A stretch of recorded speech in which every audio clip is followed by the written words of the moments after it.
Just popping in for a quick second. This music is really fucking dramatic. Alright, I'm gonna go back to getting ready.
Alright.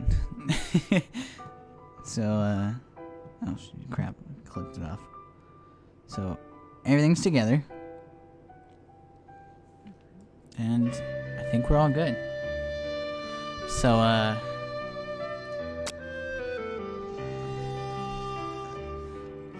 don't feel like I have to, like, really explain this game. Like, too in-depth, considering you can already see the masterpiece we're working with. I don't want to say game of the year, but it's looking like it already. And they put so much effort into this shit. You can see it.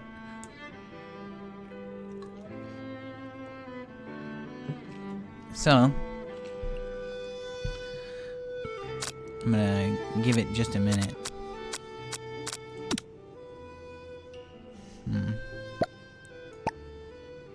Prioritize quality. Yep. Did not upgrade my computer for that.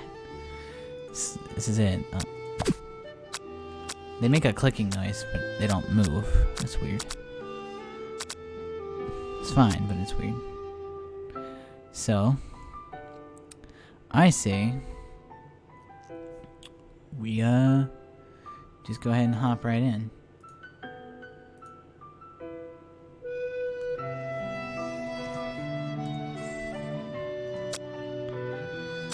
Sorry, I had to notify someone. Alright, so I think it's best if right now we just hop on in. Your name. Welcome, chef. Oh, this is already looking good. Look how detailed this is. This is some high quality stuff.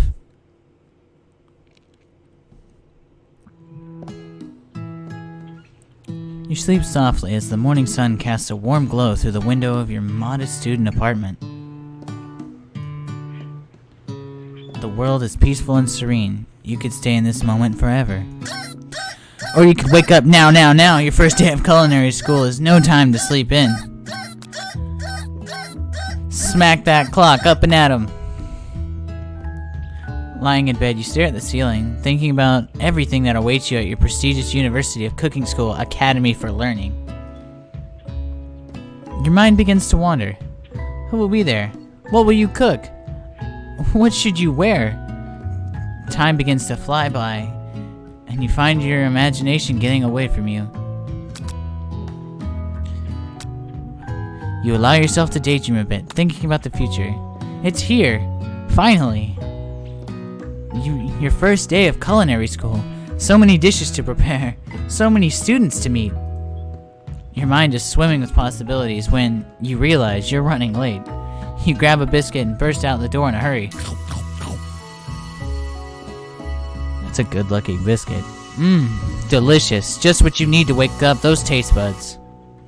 Yikes, you're in such a hurry. In fact, you forgot to put on any deodorant before running out the door. You're sweating buckets as you rush to arrive in time. Uh-oh.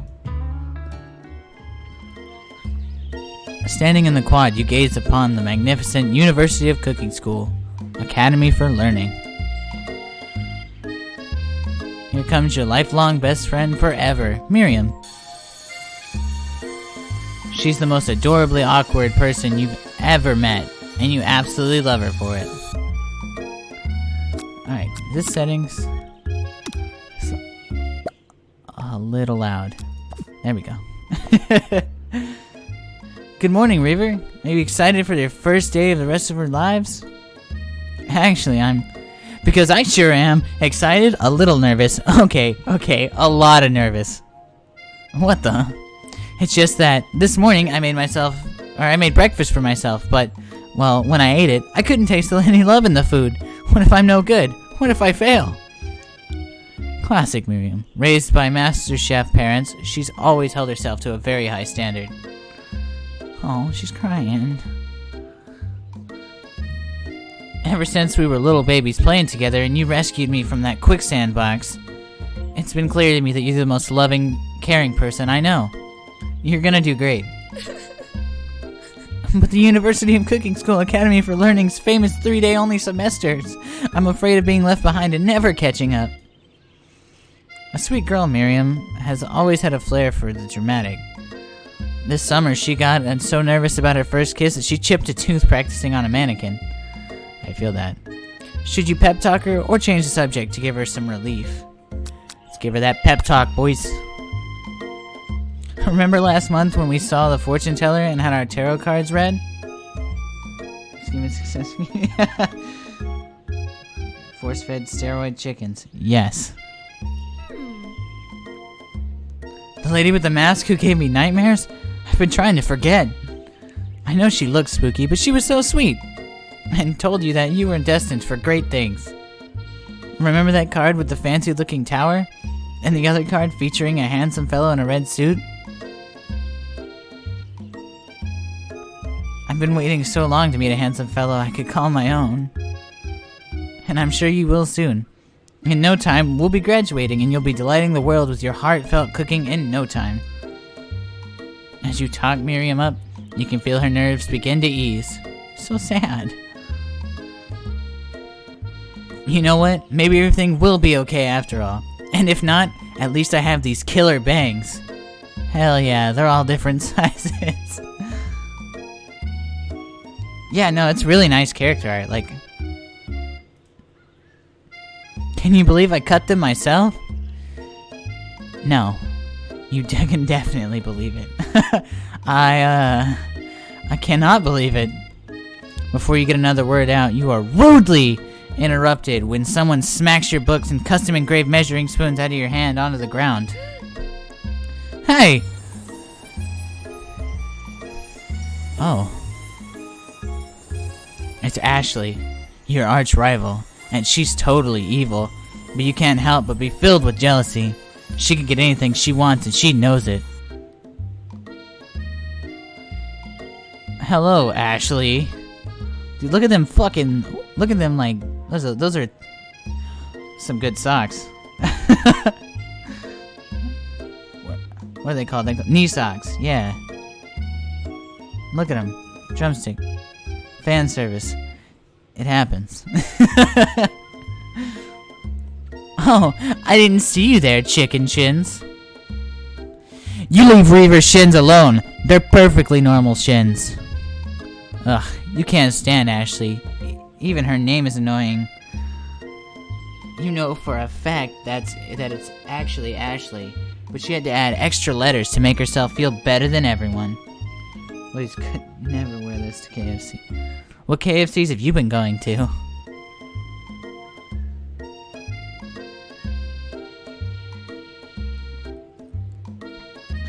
anyone here knows what perfect shins look like, it's us. We're not going to let you or your really weird insults get to us. Across the quad, you can see Ashley's best friend, Van the Man, has stopped to look at his own reflection in the mirror. His pants are so tight, you can see him casually working out his glutes while he styles his hair. No lie, they're rockin' glutes. Van! You rang. I love this man. I love him so much. Look at him. That belt is literally as big as his face.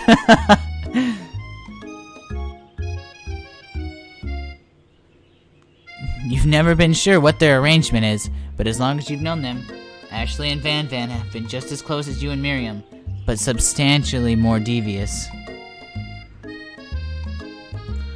I can't believe that the University of Cooking School Academy for Learning would ever allow people like you to attend as students. I know, right? You'd think they'd just hand us our diplomas now. Or maybe hire us on as professors. You amateurs could learn a lot from us.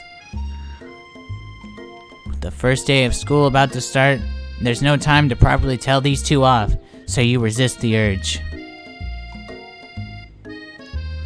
Let's go, Miriam. Psh. See you later, losers. What the fuck? As you approach the door, you see a goofy-looking kid pushing hard against the window directly next to it. Oh. I believe he farted. Oopsie. I think it's broken. You reach forward and easily pull the door open.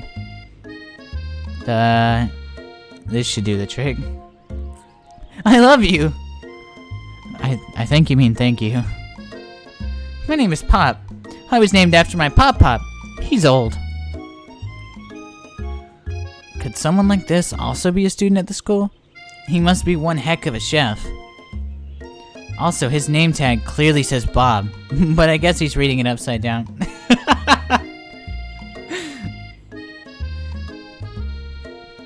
Hi, Pop. I'm Reaver, so... Are you going to make me hold this door all day? No! And with that, the young man walks into the building ahead of you. Is it just me, or is he kinda cute? I think it's just you.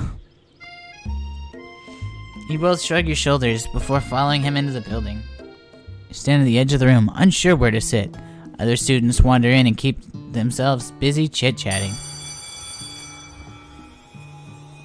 Oh, hello. A scruffy-looking pooch takes his place at the podium at the front of the class. Adorable. Wait a second. Wait one gosh. The dog's talking to us? The CEO in the background? Alright. Well, I guess we're doing this. Now, quiet down everyone. Who is this unreasonably cute pup, and why is he in our culinary class? You must be Sprinkles, head instructor and CEO of UCSAL. Oh my god, he's so cute. Please, call me Professor Dog. I may be cute and little and fluffy, but I still demand respect. Woof. What? A cute dog is our professor? This is the best school ever. I guess only a dog's nose is capable of picking up all the nuances of fine dining. Out of nowhere, wind begins to rush around you as you feel a swirl of cherry blossom petals fill the air inside the classroom. I'm chilly. Someone close the window. And then, he walks in. You're immediately swept up with the aura of this new student and his remarkable goatee. Who knew anyone could be this handsome? Time stands still. He's a oh, I didn't think he was gonna be a student. Oh my god. It's him! If it isn't my favorite student, Harland. Colonel Sanders interrupts Sprinkles. Sorry, Professor Dog. Before you can finish... Oh, sorry. My bad. I read that wrong. Sorry, Professor Dog. Before he can finish his sentence. Please, call me Colonel. Colonel Sanders. This reminds me of the, like, SpongeBob meme where he comes and he's like, oh no, he's hot. A hushed murmur rolls through the classroom as Colonel Sanders walks down the aisle of desks. Suddenly, the room is sweltering. Sweat begins to bead across your brow. You feel like everyone is looking at you, and you're not entirely wrong. And this over here, it must be Sweaty Sweats a lot. Maybe we should open that window back up before Faucet Pits melts into a puddle that evaporates entirely. She's gonna fuck some shit up, guys. Hold on a second. Nobody talks to my friend like that. You two both know my name. We were in the same kindergarten class. And what is with all your really weird insults? Besides, when Reaver sweats, it's not gross. It's beautiful. Look at that shimmer. Find the Colonel. You turn to find the Colonel standing right in front of you. Colonel Sanders, beautiful angel that he is, stands before you, smiling gently, his hand outstretched. Boy, howdy. This classroom is getting hotter than a Kentucky Friar. Please, use my handkerchief. Guys, I don't know what I'm gonna do. He's really hot. You freeze up. Colonel Sanders is talking to you. Wait, Colonel Sanders is talking to you? About how sweaty you look. You're completely mortified. This can't be your first interaction. What if he never forgets this moment? How will you respond? How will I respond, guys? I think I'm gonna take it. Trying to learn about cooking, but the clap of your ass cheeks keeps distracting me. Yeah, I'm gonna have to take this. You stretch out your hand, and Colonel Sanders places places a fine silk handkerchief in it. It's so beautiful, you hesitate to press it on your face. But when you do, the feeling is transcendent. It has his natural scent on it. It smells the most delicious chicken you've ever smelled. Professor Dog steps in to settle the class down and sets some ground rules. Guys, I don't know what just happened. I think we're married. Pretty sure that's what just happened. Welcome to University of Cooking School, Academy for Learning. The greatest culinary academy in the world. The birthplace of culinary legends, past, present, and future. Many challenges await you. There will be tears, there will be blood, and there might even be really adorable tiny food. Ooh. Also, can I just say, like, when he walked in, he told us he was his favorite student, like, right off the back. Like, has he been here before? Did he fail? Wait a second. Like, how would he be his favorite? He just walked in. We just started. And when all is said and done, there will be a battle. You will lift your sporks and compete in the broom cooking arena. Just then, another student enters the classroom and interrupts the professor's rousing speech. Hi guys, sorry I'm late. I hope everyone had a good summer. I really miss... Quiet! Late to class is bad enough, but interrupting my monologues? You're on a fast track out of here, young man. Are you sure you're even in the right place? Don't you recognize me? This is my third year in this school, with you as my teacher. Everyone stares at him blankly. Does no one remember me? You're expelled if you utter one more word before I finish. Let that be a lesson to you students that tardiness is unacceptable. Even Clank made it here on time, rolling halfway across town on his tiny wheels. You turn to see student Sprinkles is referring to, who appears to be some sort of industrial kitchen appliance. Bzz, where? The class burst into laughter. Oh, Clank, you rascal. I like how he's got like a column under him at all times. Sprinkles walks in the classroom as everyone stands in silent obedience. When he gets to you, he lifts his nose in the air and takes a deep whiff. Your diet is lacking. Based on what I'm picking up here, you definitely need a multivitamin. You should take better care of yourself.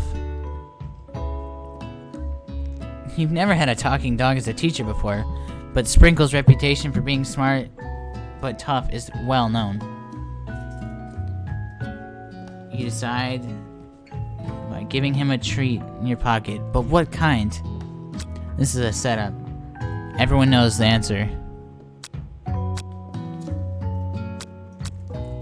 I'm gonna go with the one that seems most obvious, and then we'll see if I get in trouble. You reach beneath your apron and return with a chicken snack in your hand. Sprinkle's eyes go wide as he locks onto it. His favorite. I knew it.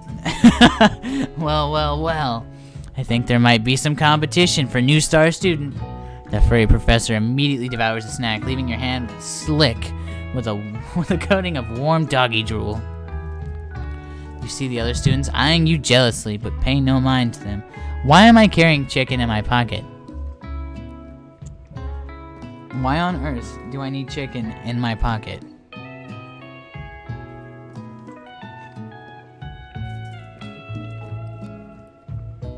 You see the other students eyeing you jealously, but pay them no mind. If they wanted to succeed in life, they all should have learned the importance of carrying a range of dog treat flavors on them at all times.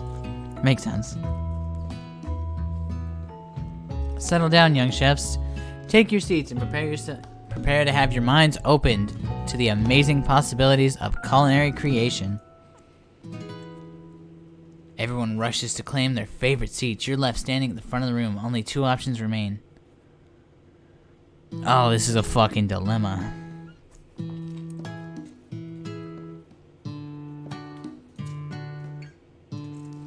Oh no! Why? Such a soothing voice. You're welcome. Bloody, what do I do?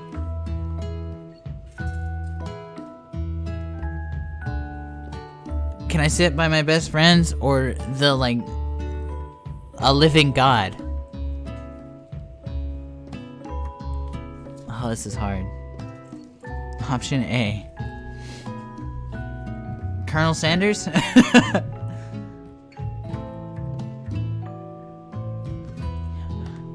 guess we're gonna go with Colonel Sanders. Oh, this is so hard. You move to take your seat by Colonel Sanders. It appears he brought no books, pens, or pencils. However, his perfect upright posture shows off a seriousness that makes you confident in his desire to learn. Thanks for offering me the seat. I've only had two rules. Do all you can and do it the best you can. It's the only way you'll ever get that feeling of accomplishing anything. That's so inspiring. A little off topic if you ask me, but okay. As soon as you settle in your seat, the professor makes an announcement. Think fast, it's time for a pop quiz. Yay, a quiz about me. This incredibly important and surprising short quiz will tell me if you are ready for life at culinary school. Keep your knives sharp and your focus sharper. Here comes question number 1. If train A is traveling to point B and train B is traveling to point A, how important is it that you wash your hands before cooking? Extremely. Looking at you, Pop. That's right. Forest is to a tree as a chicken is to... Forest is to tree as chicken is to... So it's a part of it. So feather? That's right. What is the most efficient eating utensil ever created? Comically oversized spork. A meat tenderizer. A spork. That's right. What food is best for a broken heart? Camel meat. Camel meat. Pancake looks the same. Anything as long as prepared with love and not too much salt. Hell yeah. Guys, I'm a chef. I'm chefing it up. Is Sprinkles a good boy? He's a talking dog that teaches at culinary school. He is the best boy. Alcohol is best for a broken heart. You know what? It happens, man. He is the best boy. That's right. Your total score is perfect score, 5 out of 5. Wow, be honest, did you cheat? You look up to see Colonel Sanders has been watching you tally your score. He's impressed. I know we just met, but I have to confess, Colonel Sanders, I cannot sleep with you right here. I think you have a beautiful brain. Whew. I don't think my girlfriend would be happy about how hot and bothered the Colonel is making me. Whew. God damn. Hot diggity, Reaver, you scored some major Colonel Sanders points with that performance. May I have your attention, students? I have an important announcement to make. Time for lunch. Okay, guys. Let's eat your brain. Colonel Sanders is actually a zombie. This is gonna take a dark turn later. Okay, if they give me the choice, I gotta sit by my best friend this time. Wow, the cafeteria is as nice as any restaurant you've ever eaten at. It makes sense that a school dedicated to cooking would also be just as serious about eating. A delicious fragrance wafts through the room and tickles the end of your nose. Your mouth waters. Is it chicken? Do you smell that? That must be our lunch. It smells crazy good. Everyone, can I have your attention? Is it about lunch? No, I just wanted to apologize for my tardiness. You see, Howdy, folks. I'd like to make an announcement. Hey, It's about lunch. Everyone cheers. What the heck? Shh! Lunch, lunch, lunch. She said, shh. In honor of the new semester, I prepared something special to share with everyone for lunch. That must be the smell I smelled. Is it smelled or is it smelt? I guess smelt would be just like the irons, like smelting iron and stuff. I guess that's a different word. I don't know. Weird. Indeed. That smell? You hold your breath, waiting to see what food this mysterious student has created. You heard that he's very talented, but were the rumors true? Is this? Colonel Sanders lifts a large bucket above his head and the contents glimmer in the light. Piled high are huge pieces of chicken, breaded and fried to crispy golden finish. The aroma envelops you. You begin to feel warm and safe. Colonel Sanders has filled a bucket with chicken?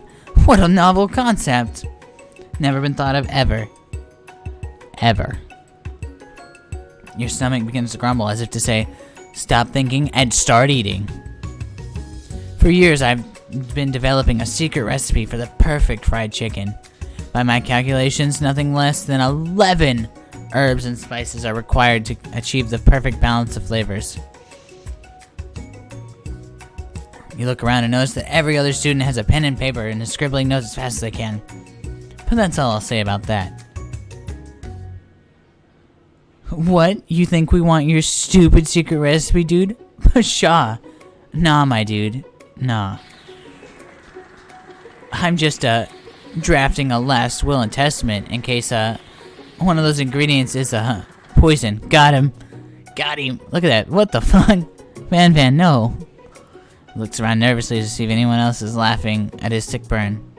You wait to see what a zinger Ashley has prepared to follow up. But she suddenly takes a different approach. Yeah, and I was just, like, writing in my diary. Dear diary, today I smelled something beautiful. I knew at that moment that only the hands of a true gentleman could fry chicken so tender. You see her body language change from bitter and evil to sweet and innocent. As she slides closer to Colonel Sanders, she realizes he is destined for greatness and fame with cooking skills like this. She wants him all to herself. It's about to be a fight to the death. Oh, please. Well, Van, the man. If you don't want any, I'll take his. Whoa, hold on. I mean, I guess I'll try it. I love KFC now. Me too. He takes one bite and his eyes grow wide. He's contorting his face as he tries to hold in the pure exhilaration and act unimpressed.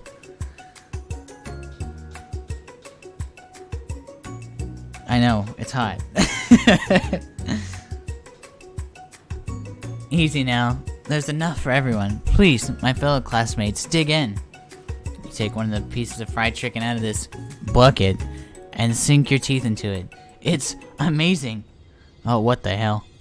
Tasting Colonel Sanders' food transports you to another dimension.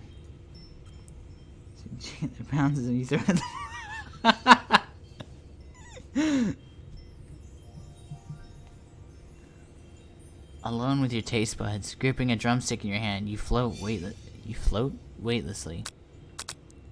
So try to identify every flavor, savor the moment, and everything that it tells you about Colonel Sanders' culinary art. Swim towards the light.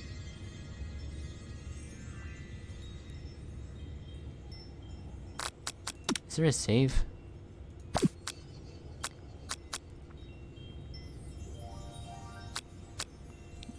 Let's try to figure out his recipe.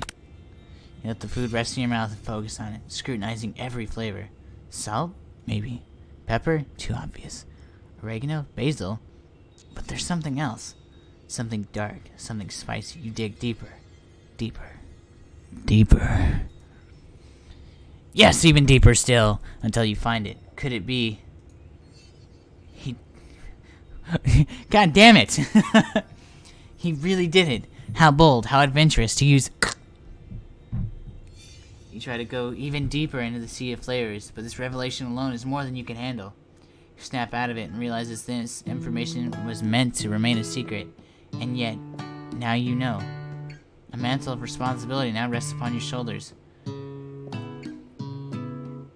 As you look around, you realize that everyone in the room is consumed by lunch. No one noticed that you traveled through time and space. After tasting his food, you try to get some one-on-one time with Colonel Sanders. You approach Colonel Sanders. Colonel Sanders smiles ever so softly as you approach. He stops what he's doing and allows you to break the silence. Colonel, I wondered if I could talk to you for a second.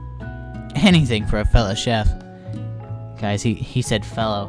He sees us as equals. I think I'm gonna die. What exactly was on that chicken? How bold to come out and ask. It's an idea I had for a new combination of flavors that will make my fortune and establish my legacy for all time as I open a chain of highly successful fried chicken restaurants. No big deal. He's got a chicken cane. Where do I obtain a chicken cane? It's just you and me here talking.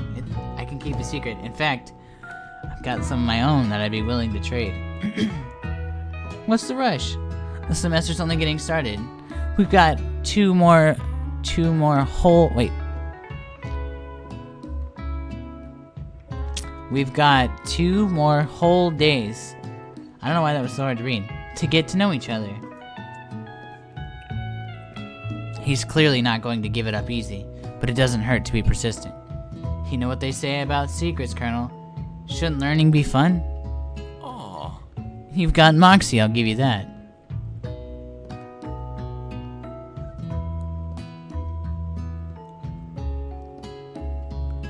Colonel Sanders looks both ways to make sure you're truly alone. Then he leans in. You can feel his warm breath as he whispers. Just one ingredient. But you can't tell. I use... It's something my great-grandmother taught me. Wow.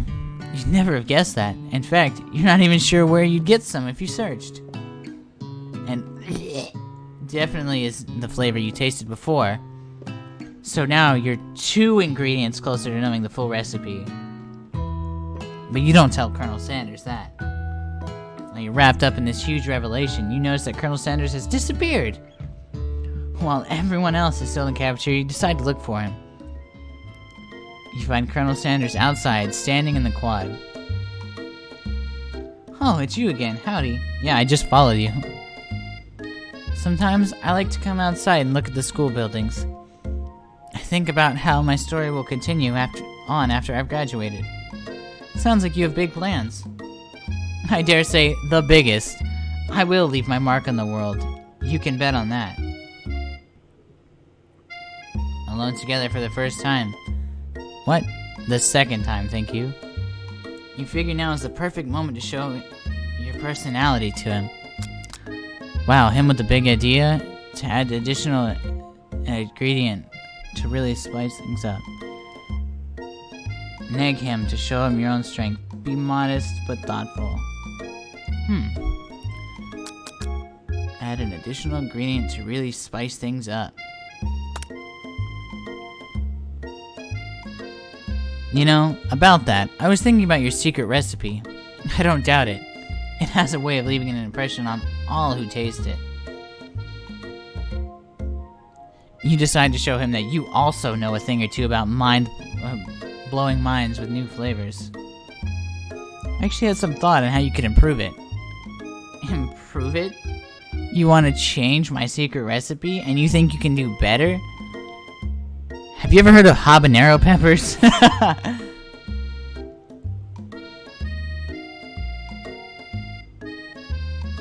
Heard of them? I did an entire garden of chili pepper varieties. Habanero, poblano, cayenne. But that's not the point. You can't just toss new ingredients into my secret recipe and expect to improve it. A recipe is about balance. It involves careful consideration and refinement. Guys, I think I fucked up. I didn't mean to. Guys, I fucked up. Guys. What do I do? Let this be the last time you improvise on my recipes. I'm headed back to class for the next lesson. That certainly didn't go as planned. Better head back inside. But you wait a moment so that Colonel Sanders doesn't think you're desperately chasing after him, which I totally am. Guys, we're on Chopped. You step into a massive cooking arena where the afternoon lesson will take place. Each student gets an oven and all the tools and ingredients they could need. Look at this place. Magnificent. Finally, we get to show our stuff. Wait a second. Oh no, we have to show our stuff. What if I totally blow it? You're not gonna blow anything.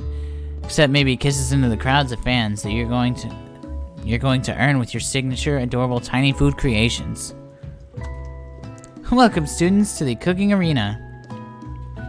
Today's lesson will be cooking with partners. Hurry up and pair off.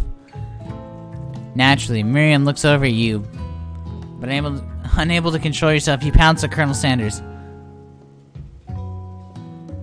What? No. No. Hey, Colonel, would you like to tackle this lesson as a team of two, that is, me and you if it wasn't clear. Want to be my partner? Sure, I'll prepare our station. Hello, new partner. Oh my, 2 potential partners? I'm sorry, gentlemen. I don't know who to choose. Looks like you have to pick 4. Friend duties can be a little awkward.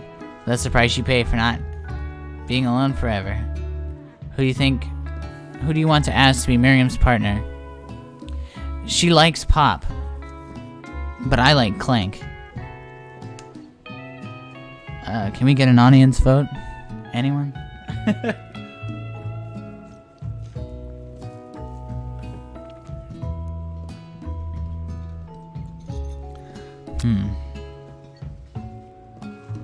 Clink.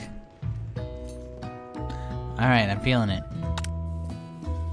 Sorry, Pop, but I think Miriam will be partnering with Clank today. It's okay, I already ate. It's not entirely clear if Pop has any idea what the point of school even is at this juncture. Clank is clearly excited to have some attention. He heats up and begins to roll back and forth. What? Hold on there, fella. We don't even know the assignment yet. Technically, Clank might not have a face, but there's something charming and earnest about him. Tissue, I hardly know you. Clank judders. panel shakes loose. You get the impression this is a sign of affection. Looks like you two will be fine. Now it's time to focus on your own cooking classwork. Alright, you two. For today's lesson, we're gonna keep it simple. Pick a basic dish and divide it up the steps. No chef is an island. It takes 2 flints to make a fire. You get the idea. Which dish do you suggest to your partner, Colonel Sanders? Stark tartar. It's fancy and you won't even need to cook it. Using octopus will blow Colonel Sanders' mind. Your grandmother's mashed potatoes and gravy. I love me some mashed potatoes. I've always been... There were hearts. I saw them. Everyone else saw them. Colonel Sanders is trying to smash. I've always been something of a down-home chef. I was thinking we could make something warm, inviting, comforting. Maybe mashed potatoes. And gravy? I couldn't imagine one without the other. Colonel Sanders casts a coy look at you, causing your face to go beet red. Embarrassed, you quickly turn away.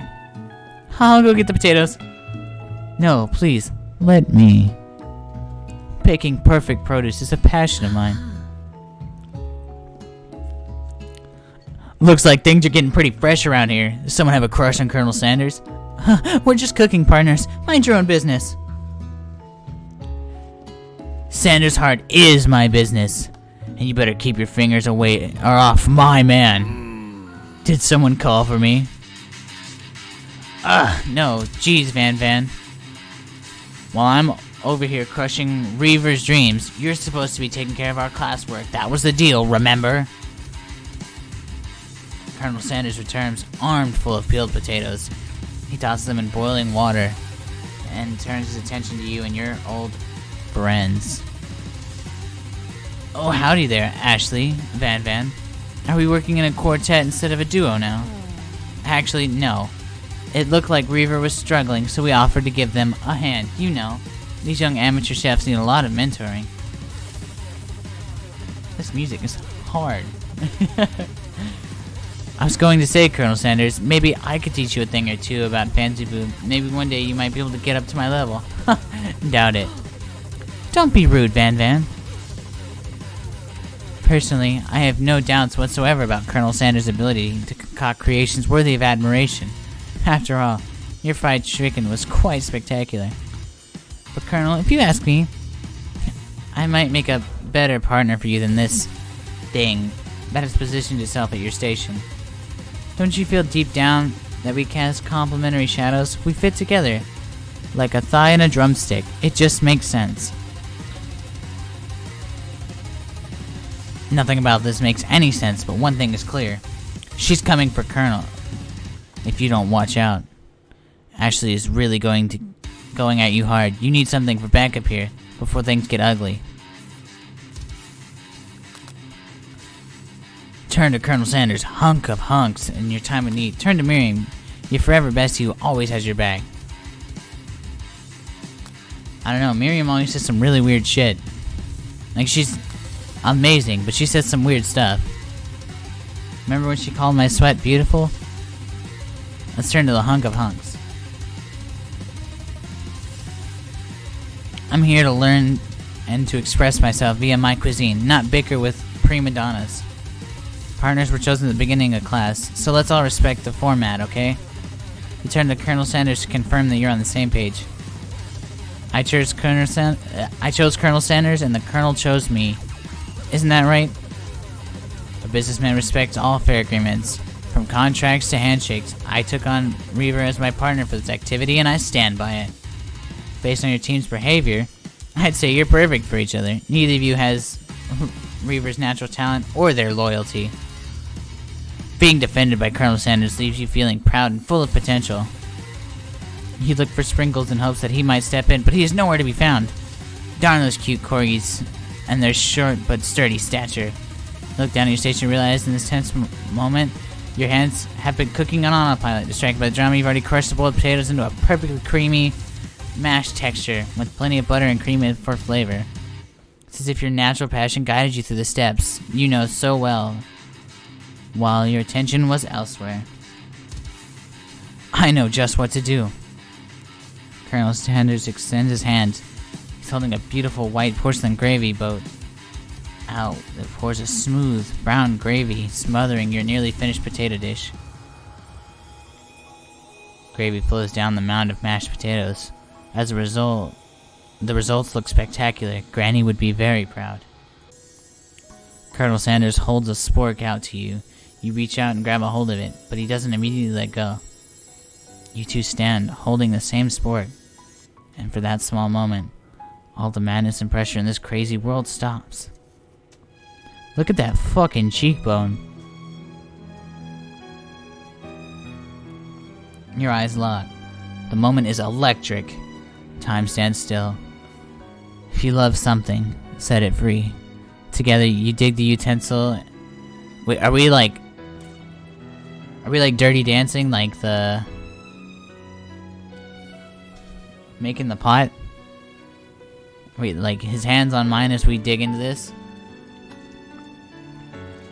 As you dig in the utensils and mashed potatoes and lift a heaping sporkful, when you see Ashley with a sinister look, you know she's plotting against you to be with Colonel Sanders. And then... what the hell? And then, filled with rage and without thinking, you fling a spork full of mashed potatoes right into Ashley's stupid, beautiful face. Van, do something, do something. Scooping up a fingerful, Van tastes dripping mashed potatoes and gravy and realizes that it's delicious. Horrified by this revelation, he slinks away. Will he ever be able to cook something with so much love and integrity? Hold it right there, Reaver. We do not waste food in broom cooking arena. Colonel Sanders, I expected better from you. If you throw one more spoonful, you both better be prepared to eat it from where it lands. Can I ask potato face? Batman rushes over, a covered dish in his hand. Mashed potatoes and gravy? Pathetic. In just a few minutes, I prepared a full meal. Gaze upon my specialty. Bruised tentacle of an octopus with my silky saltwater sauce. Placed upon a battle axe blade forged by my supreme chef ancestors. You've ignored me for too long. That ends now. It is I who will have the first bite. You will look at me with envy. The interrupting student rushes to Van, swipes a bite off his signature dish right off the plate. No, don't. Something about this dish doesn't quite strike my nose right. I think the octopus was rushed. It may have turned in the process. The results could be toxic. Too late. It has been eaten. I think I left something in the oven. I don't feel so good. Oh, what the hell? It killed him! Everyone step back. Don't take another bite. When you look back at the plate, the rest of it's gone. You notice the tip of tentacle being slurped into Pop's mouth. Pop winces in pain for just a moment, then almost immediately back to his oblivious self. Oopsie. Tastes like poison. The entire class is gathered to watch Pop's final moments. Shock has frozen the whole crowd. They are motionless as statues. The class bell rings, disrupting the moment, snapping everyone back into reality. It would appear that Pop's enthusiasm for trying new things, despite obvious danger, has inoculated him against poison of all kinds. I'm not sure if the professors here make enough money. Ghost of student. Hello? I've turned into a ghost over here. Seeing that you're shaken up by that really annoying student and all his nonsense, Colonel Sanders approaches you. Sorry you had to go through that. Please, let me walk you home. Oh, what? Like, for real? Oh, come on. You follow Colonel Sanders out of the room. At night, the school building has taken on another vibe entirely. It's dark. More than a little spooky. Colonel Sanders stands in the quiet neon glow and speaks softly. Those mashed potatoes you made in class today. Before you go on, I want you to know they're not a great representation of my skills. I didn't even realize I was making them. They were amazing. Tasting them, it reminded me of why I became so passionate about food to begin with.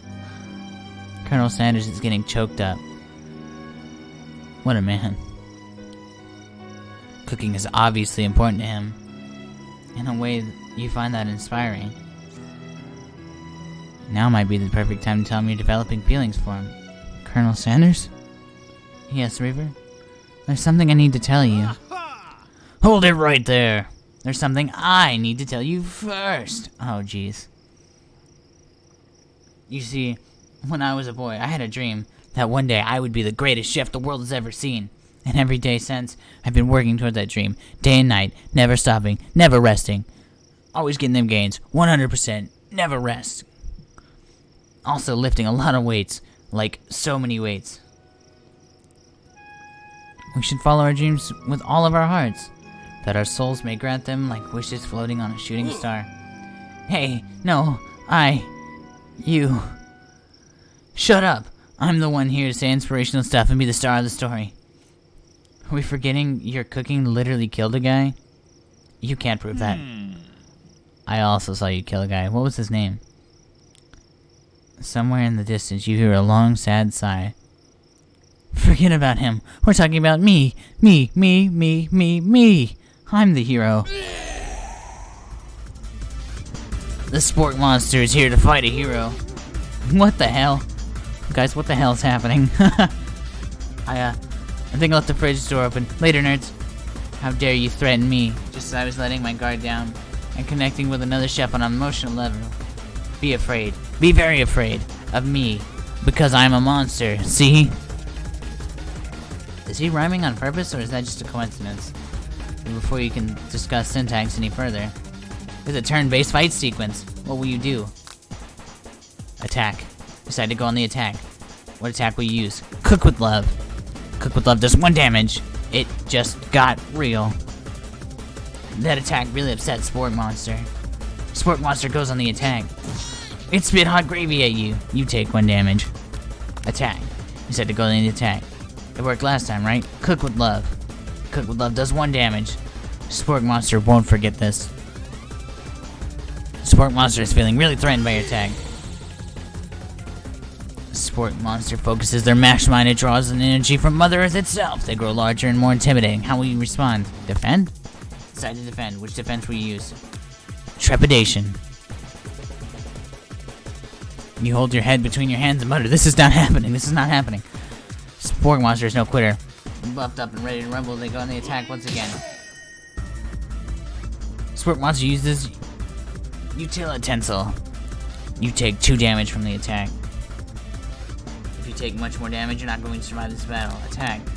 Decide to go on the attack. Cook with love. Cook with love does 1 damage. Sport Monster is oozing cheese sauce on the lawn of the quad. Wonder who's going to have to clean that up. Feeling vulnerable?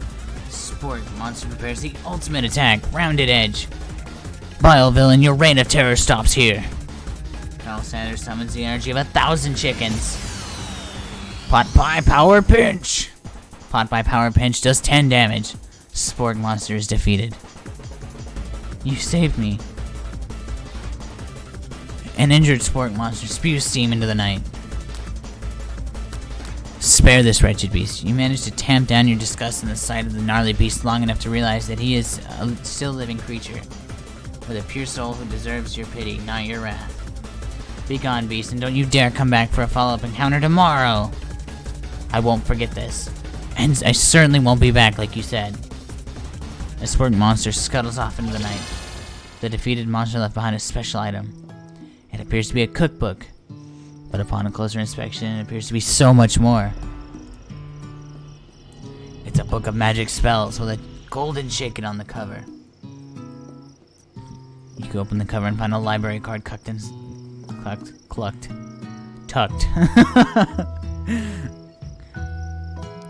The last name to have signed it, Borko. Borko?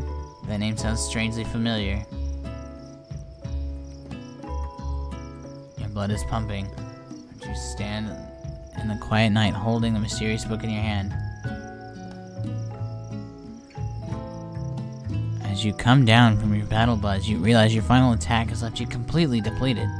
The world around you begins to fade away. Without any energy to keep your eyes open, darkness overtakes you. An image of Colonel Sanders flashes before your eyes before you fall asleep. He must have helped you get home. In your tired state, you don't know if you could have made it without him. What a guy. You want to thank him, but you don't have the strength to utter a single word. You feel your covers being pulled over you as you're tucked in tightly. Good night, my Colonel. In your dream, you're together with Colonel Sanders. For some reason, Sprinkles is also there, instructing your love. Dreams are weird. Hello, everyone. You awake on day 2 and attempt to process the wild visions you had. Were they memories or premonitions? You lay in bed and stare at the ceiling, thinking about the secret you discovered while tasting Colonel Sanders' cooking yesterday. You can't believe he really used... Then there's a secret ingredient. Colonel Sanders went ahead and told you outright. Not much of a secret. It's probably just because he trusts you so much. That makes sense. We'll go with that.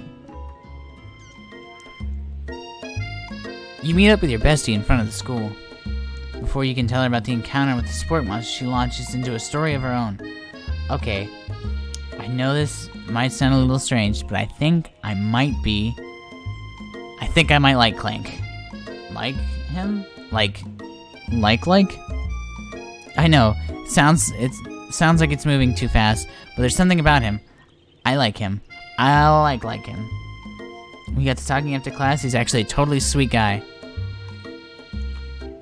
And not only that, but he's really smart. He told me all kinds of stories about Colonel Sanders. Did you know that Colonel Sanders was the most popular kid in his high school? No, but that makes complete sense. Yeah, but he was so popular, he was voted prom king at the school, and he didn't even go at a school he didn't even go to. And also, the convertible that he himself rode in... Wait. And was also the convertible that he himself rode in at the front of the homecoming parade. I'm thinking maybe something got lost in pressure cooker language translation there. Either way, maybe it'd be best if you took it slow with this new boy, like I am with Colonel Sanders. You and Colonel Sanders, the coolest guy in school, the most famous student to ever attend University of Cooking School, Academy for Learning. You're a thing now? We definitely connected yesterday. Sure you did. You're great. Why wouldn't he be into you, I guess? Laughing at the implication that you and Colonel Sanders might be a thing, definitely not cool. You are great. I feel that. You have an idea about how to prove your love is real. Well, if he's not into me, why did he tell me one of his secret ingredients? However, you don't tell her the secret ingredient too, which you discovered on your own. Secret ingredient. Sorry, I totally skipped that. Just read it. She's secret ingredient. Miriam checks to make sure you're alone before continuing. So this summer, while I was on vacation with my family, a lovely man approached me in a botanical garden where I was wandering. This can't be good. He told me all about his passion for spices, secret spices. The man even gave me some to show me what he meant. He said it was a powder created from super duper rare dried flower petals. And that if I did him a big favor, I could have some of my own. Please, Miriam, don't tell me. So I filled my suitcase with them and brought him home. He was so nice, he even met me at the gate when I arrived. Later, when I would cook them, a very strange feeling came over me, a flavor unlike anything I'd ever tasted. I think you're being very liberal with the meaning of spices here. Whatever. Anyhow, we both share an interest in cooking, so we've stayed in touch. You know, like pen pals. I bet he would love to know more about your new spices. Well, I'm definitely not supposed to share Colonel Sanders' secret spice. And besides, I only know the one ingredient, so I doubt it'd be much use to anyone. Please, please, please. That'd mean the world to me. No one has to know it came from you or Colonel Sanders. I am not giving you Colonel Sanders' ingredient. What if I can just tell her no? Why can't I be like, no, fuck you? Make up a fake ingredient. Quickly think of a fake ingredient. I don't know, how about it was Eye of Newt? I know, sounds like some kind of witch potion. But what can you do? Eye of Newt, well. Her eyes light up, imagining such a thing, and you figured that you've satisfied her curiosity and she'll move on. However, she immediately turns around and does some thumb typing on her phone you can't quite see. That's probably not good. Before you can ask her to confirm that she was definitely not texting secrets to other people, you're interrupted. She was, like, the whole reason she asked was to, like, tell that guy. I think Miriam's gonna backstab us, guys.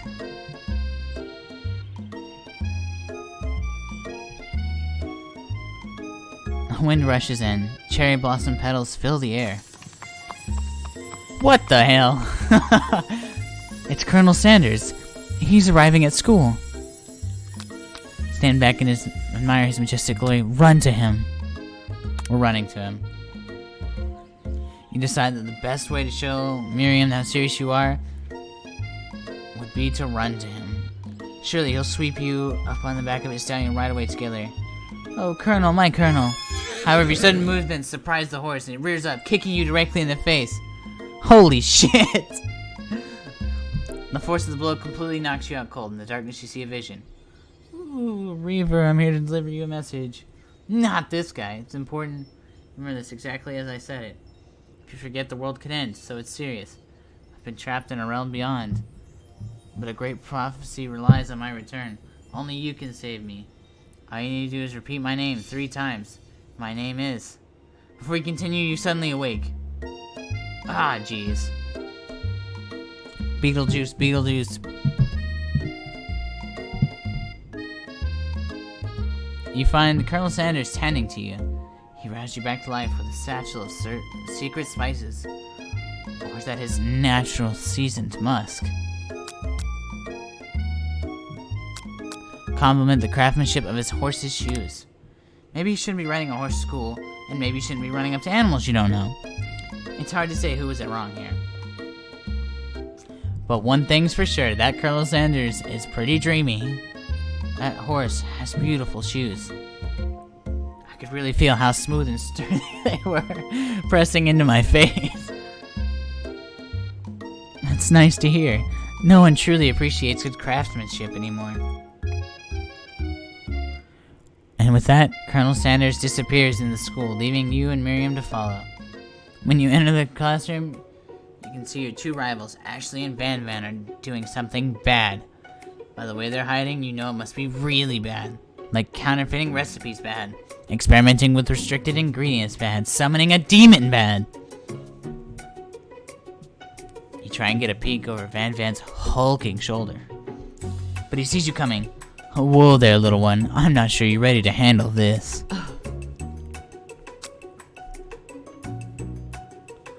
Why don't you make like a bee and mind your own wax, honey? You guys have some weird-ass insults. Act like you're not interested in them, but try to get a closer look. You sit near the rivals, but you leave your back turned to them.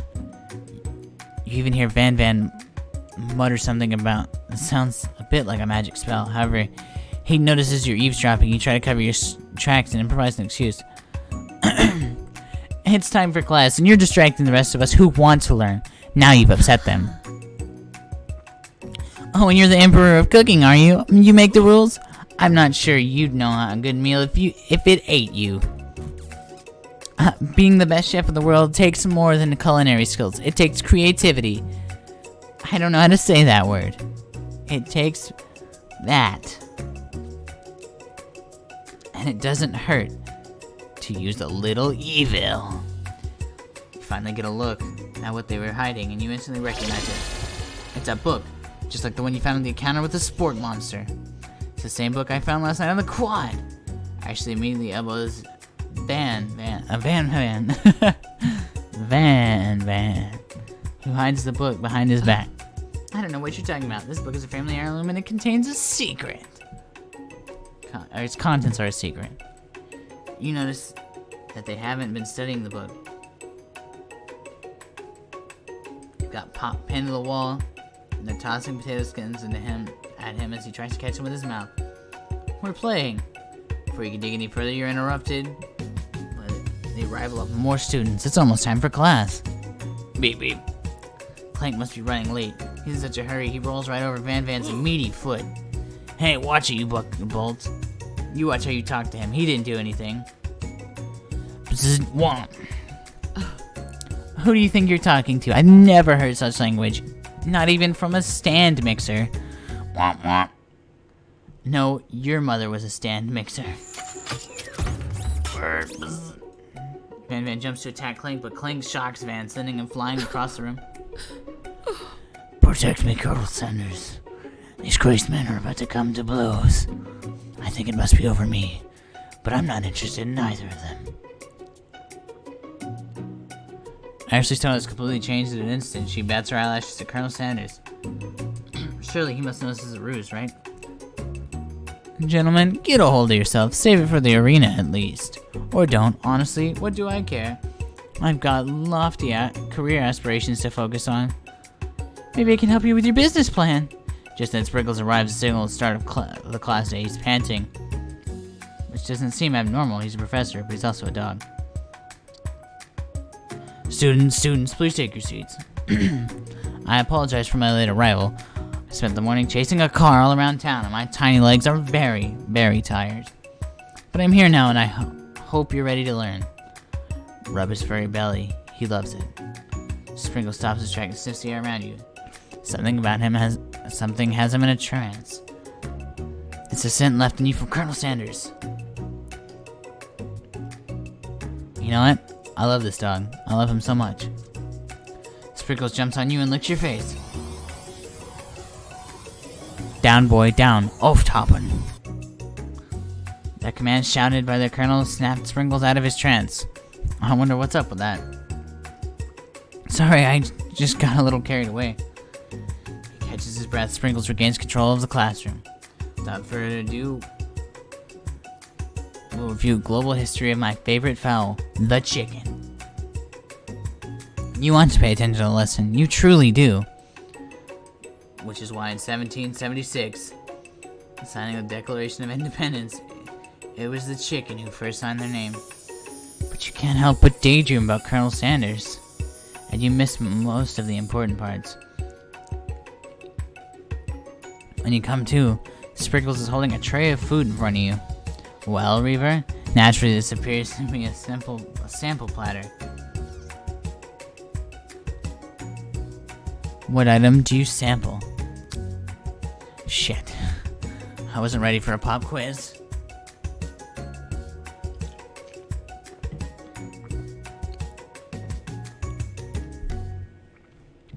A glass of water, a shimmering pepper.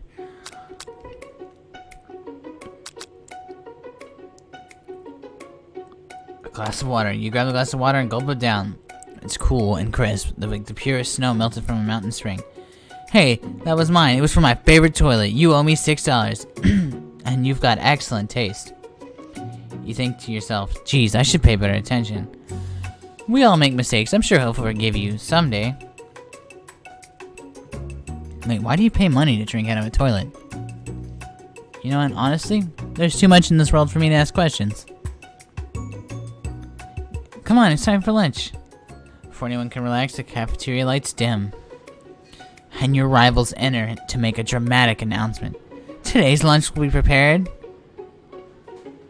via timed competitive cook-off. The level of theatrics of these two is off the charts. Demand they stop wasting everyone's time. Step up and tell them you're on. A bit of lunchtime competition, eh? Count me in. If I have to wipe the tails of you fools before I set my lunch down on it, then so be it. I'm not the fool, you're the fool, fool. Good one, Van Van. I like your gumption, Reaver. I'll be watching your performance. Just as things begin to reach a boiling point, Sprinkle steps in. Surely he'll put a stop to this madness. Now, students, please settle down. This is a lunchroom, not a sportsing arena. Finally, a little sense. He's gonna put us in the arena. You breathe a sigh of relief. At least not until we turn on the timer. Just then, a huge light blasts you in the face, flashing the words, "Timer ready." That's what I'm talking about. I can't Aru. My throat's losing it.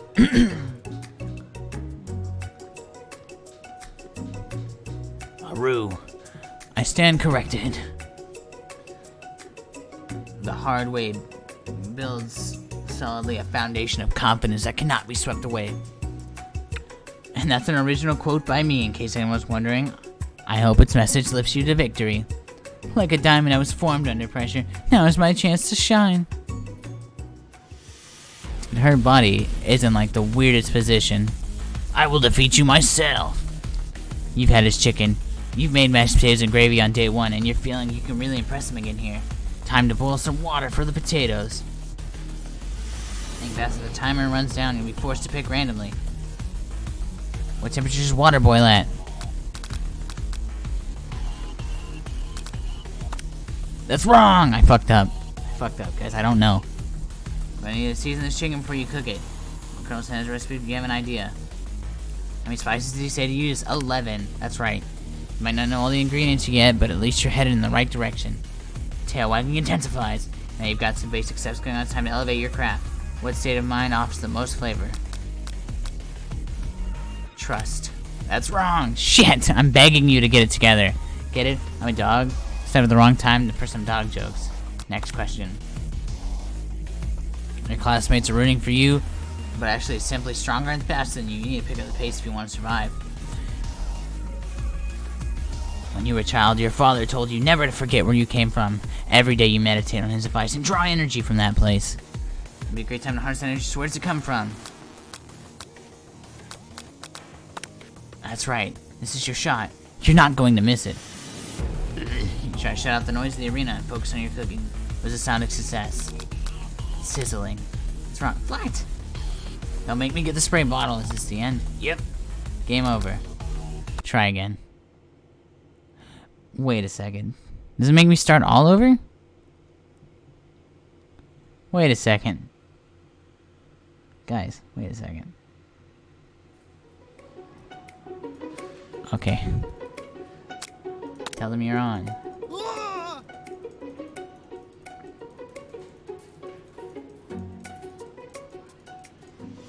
Alright, here we go. 100 degrees Celsius, that's right. But how would you even gotten into school without knowing that? I don't know, okay? Winter gets to rub my furry belly. Let that enticing offer motivate you. Gonna need to season this chicken before you cook it. You don't know Colonel Sanders' recipe exactly, but you have an idea. How many herbs and spices did you say you used? 11. That's right. You might not know all the ingredients yet, but you're headed in the right direction. Tailwing intensifies. You got some basic steps. Time to elevate your craft. Gratitude. That's right. You must never take this opportunity for granted if you hope to succeed. Classmates are rooting for you, but actually is simply stronger and faster than you. You need to pick up the pace if you want to survive. When you were a child, your father told you never forget where you came from. Every day you meditate on his advice and draw energy from that place. That's right. This is your shot. You're not going to miss it. Try to shut out the noise in the arena. Focus on your cooking. What's the sound of success? Bubbling? That's wrong. Don't make me get the spray bottle. Next question. There's Colonel Sanders out of the corner of your eye. I believe in you, Reaver. He's actually cheering you on. It should be awesome, except knowing he's watching you and you totally forget what you were doing. All you think about is Colonel Sanders. How many spoonfuls of gravy would make traditional... Ah, shit! Stranded desert island, only one dessert cookbook. Which do you take? What a hunk. I know, right? You know what? Should be focused on challenge. You're falling behind. Does that have to do with the craft? Well, you're struggling to keep up. Next station. The next station over, Ashley's already begun plating her elements for dish. Complete and complex. To make up time, you toss a biscuit dough on the stand mixer. As you do, the crowd gasps. Yikes. I know you love nothing more than to see a fellow appliance utilize the kitchen battle, but sometimes it's sacrificing a personal touch. Might not have any hands, but Reaver does. Simply touching the dough where it properly mixes. There's an easy way and a hard way. Don't forget the easy way. You realize how serious your error was. You immediately shove your hand in the mixture before it's overmixed.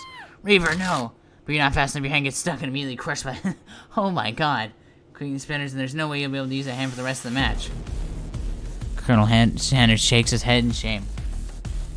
What you often find in the easy way can turn out much, much more difficult. Everyone stops what they're doing right now. This battle is over. Can't be, I was so close to finishing my dish. Sweetheart, look at your hand. You simply can't go on. Aw, that's too bad. And here I am with a completed dish, ready to serve. Surely that makes me the winner by default. No, it would be fair to compare the two on account of Reaver's injury. See, Sprinkles begin to lick his doggy chops as he locked in the dish, but I suppose you can at least tell us what you prepared. Well, because I'm the sweetest, I skipped straight to dessert. On this white chocolate dome, you'll find an array of delights, taking you on a journey of flavor that tastes good and tells a story of excellence. I was going to ask Reaver to the honor, but since you're injured, I'm afraid that pouring this creamer of delicate hot chocolate sauce might be too difficult. Colonel Sanders, if you wouldn't mind lending your strong, steady hand. We're supposed to kids actually called CPS. She did it to herself, Gary. She did it to herself. Colonel Sanders pours the hot chocolate sauce on top of the dome, causing it to melt away and reveal the ingredients hidden within. That looks good. Inside, you'll find a delicate fried cheese croquet atop a slice of honeycomb, ice cream 2 ways, tender nougat, and pearls of blueberry that word. Colonel Sanders seems intrigued, but perhaps not impressed as he dips his finger in the chocolate sauce. Simplicity isn't your strong suit, is it, Ashley? Oh, you. As he places his sauce-covered finger to his lips, Ashley leans over, whispers something in his ear. A dab of chocolate sauce sticks to his mustache. Internalize the rage you feel.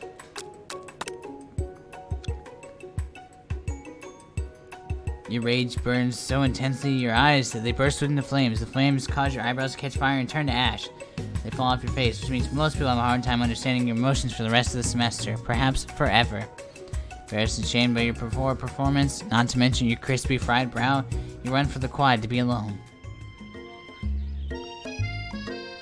I often burn my eyebrows in an emotional rage.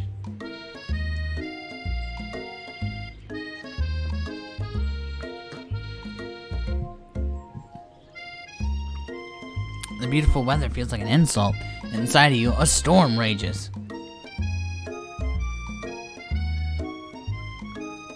It's Colonel Sanders. He's probably here to tell you that he and Ashley are in love and have decided to get married. And he won't even ask you to cater his wedding because you're a terrible chef and an awful person. You know what? Let's jump into conclusions. I feel it on an emotional level. You try to hide from him, but he approaches you directly. I know you're hurting right now. Not just from the devastating loss, but from the run-in with the mixer and that small fire.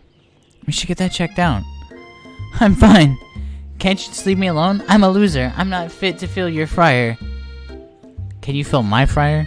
I'll never be a master chef. Failure's a part of life. Not just for you, but for all of us.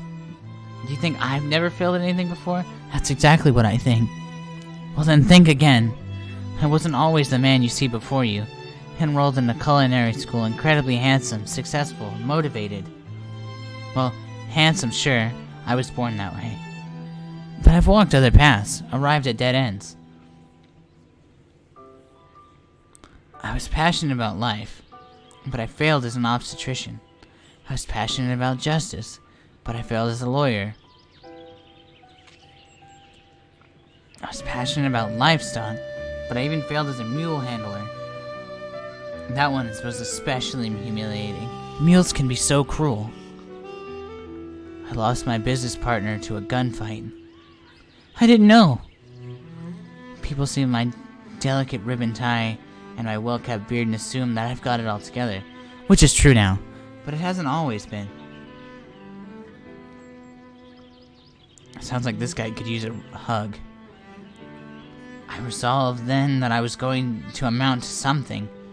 No amount of hours, labor, or money would deter me from giving the best I had to give. As Colonel Sanders changes focus, you see something ignite inside of him, a burning passion. One has to remember that every failure can be a stepping stone to something better. My new dream is pure. It's honest. It's something that a humble man in a crisp white suit can be proud of. I will create a new chain of chicken restaurants that will bring joy to an entire world and make up for my past misdeeds. Yay! Just as your moment grows intimate, you're interrupted by a threatening shadowy presence. Battle-scarred from the night before, you prepare for the worst. It's the spork monster. Borko? It is I. I know I said I wouldn't be back after the whole fight to the death thing. Maybe you really don't want to see me anymore, but I wanted to say that I was wrong to attack you, and I apologize. I know what it's like always having to look over your shoulder. Monster problems, am I right? Oh, thanks, Borko. I'm glad there's no hard feelings. Getting jumped by a giant creature in the dark of night can really rile a person up. I also wanted to apologize for the way I switched right into attack mode. I know that you're strong and a cooking school can put a person under a lot of stress. I actually used to go to this school. I wasn't always a sport monster, you see. I don't believe it. You were a human once? Well, no. I was a golden retriever. But I was a student. Until one day some mean kids used a magic spellbook, casted a dark enchantment on me. I was forever transformed. A magic spellbook, precisely. I procured a copy for myself. But somewhere along the way, I've lost it. If you find such a book, I beg of you, respect it. You're a powerful chef and shouldn't rely on such dark and evil magic. No, you should be protecting the innocent from those who would cheat them through sorcery and guile. If you need me, don't fear. I will be there. Sounds like there are some bad cooks in the kitchen of life. Reaver, together, I am sure we can defeat them. Come back to my hideaway and we can discuss. A personal invite? You can't imagine what Colonel Sanders' home must be like. But it sounds like you're about to find out. Oh, it's a statue. I thought it was a pet chicken. Stepping inside Sanders' home, surrounded by his things, you start to feel a special bond with him. It looks like you live such an exciting life, Colonel Sanders. Every day could be an adventure if you approach it with the right attitude. Long ago, I made my decision to never stop searching, never stop working, never stop imagining. Have you been working on any new recipes of your own lately? I'm always excited to talk about food with another ambitious chef. Well, there is something. It's just a side dish that I've been tinkering with, trying to find the right balance of flavor and textures. I'm not sure I've nailed it yet, but I'm close. Colonel Sanders' eyes perk up as he starts to wonder what dish you might be describing. It's meant to pair with something spicy, or crispy, both perhaps. You've got him right where you want him. Should you reveal your new creation to him or keep it a secret, just for you? Reveal it. You decide that you're as ready as you'll ever be to share your original cooking with Colonel Sanders. Before you talk yourself out of it, you decide to dive headfirst. Reaching your lunch bag for a special dish that you've been keeping on ice all day, I present to you my original coleslaw. The shredded cabbage dish glistens in the light of Colonel Sanders' lugs. I think that's how you say it, lugs hideaway. He just gasped, guys. Magnificent. Together you chow down on a creamy slaw until only just a spoonful remains. Do you mind if I hold on to this last bite? I'd like to have it around so that I can admire its taste later and think back on this moment. Could offer him more, but it seems very sentimental kind of guy. Sure, why not? Please, make yourself comfortable. I'll be back in just a moment. You realize that now would be a perfect time to do some snooping. Around the room are various items that you can look closer at. Each item seems to radiate memories and emotions. Dude, he was born with a goatee. Is he gonna come back naked? God, I hope so.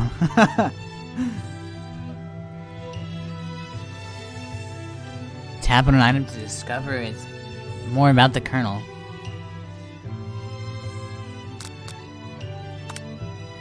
That must be where he kept a secret recipe. You think for a moment, what number could be important to Colonel Sanders? Then it dawns on you. So you turn the dial 11, 11, 11. A safe opens inside, you find a single note. Can chicken be prepared sashimi style?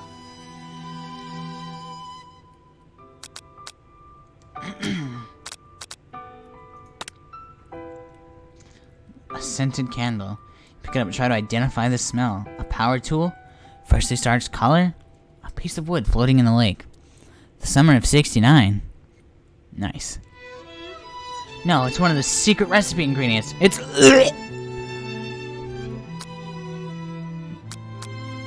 camel meat. It's camel meat.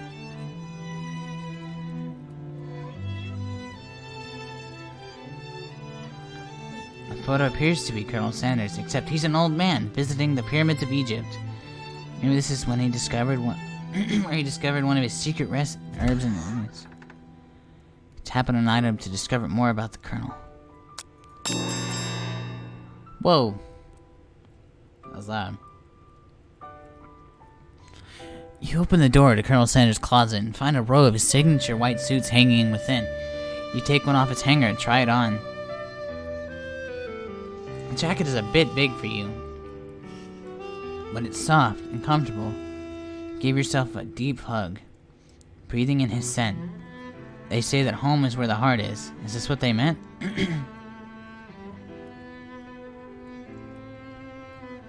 Before you can look any further, you hear Colonel Sanders returning. He has a new dish that he's been working on, and he wants you to taste it. Try to act casual until he asks why you're wearing his jacket. I don't usually loan those out, but I must say, it does look good on you.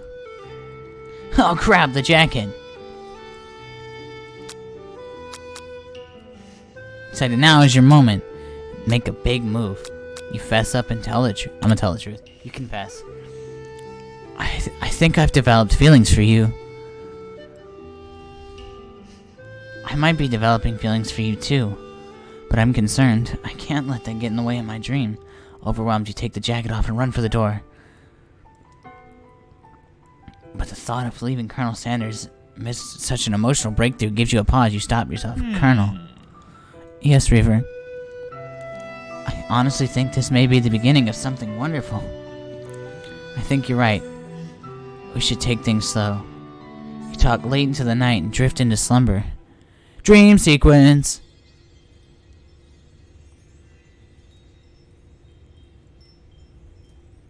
You wake to a beautiful morning in Colonel Sanders' hideaway. Did you make the right decision on how to respond to Colonel Sanders? Only time will truly tell. Today is the day that could change the rest of your life. Think about the new secret ingredient you learned about. In some jurisdiction, isn't even legal. But if the recipe is a secret, how will they know? KFC, you got something you want to tell us?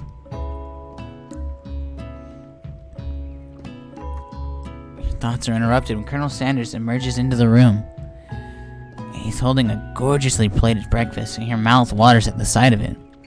Here's a simple breakfast I just whipped up. It's meticulous.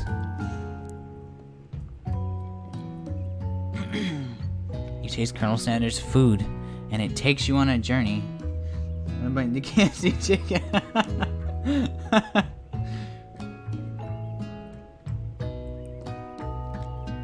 When you return, he's waiting to ask you an important question. So, would you say we're the perfect match? How presumptuous. My cuisine and your taste buds, that is.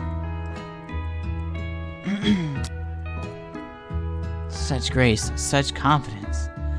Could he be the world's greatest gift to cookery? Flatter him. You know, I think we might make a great team. A single tear begins to pool in the corner of his eye as he gazes out the window. And with the right business partner, I know I can't fail. Am I gonna get shot too? Wait a second. Business partner? Could he be talking to you? It's all happening so quickly. Overcome with emotion and confused by your feelings, you're on the verge of tears. Unable to speak, the only answer you can find is run to the door and get home. There's still one more day of school after all. The University of Cooking Academy for Learning waits for no one. You get home to find something very surprising. Your best friend is waiting for you there.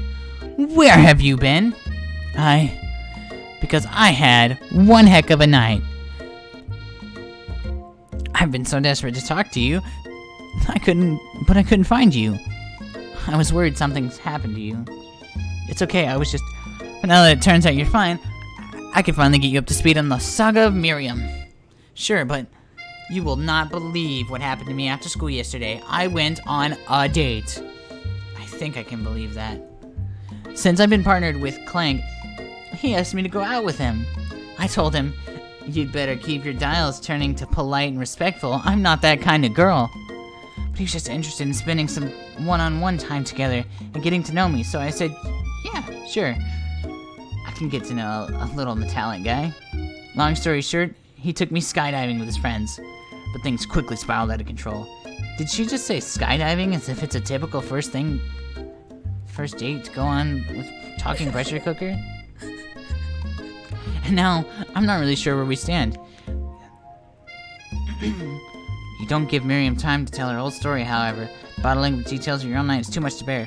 And I went on a date too, back to Colonel Sanders' house, where I spent the night with him. You what? Nothing happened, but the emotional connection. Wowzers. Miriam tells you to move on from this whole Colonel Sanders obsession and focus on school. If being obsessed with Colonel Sanders is wrong, you don't want to be right. After a short argument, you both agree to go your separate ways. Damn! She really doesn't think I got with the Sanders. What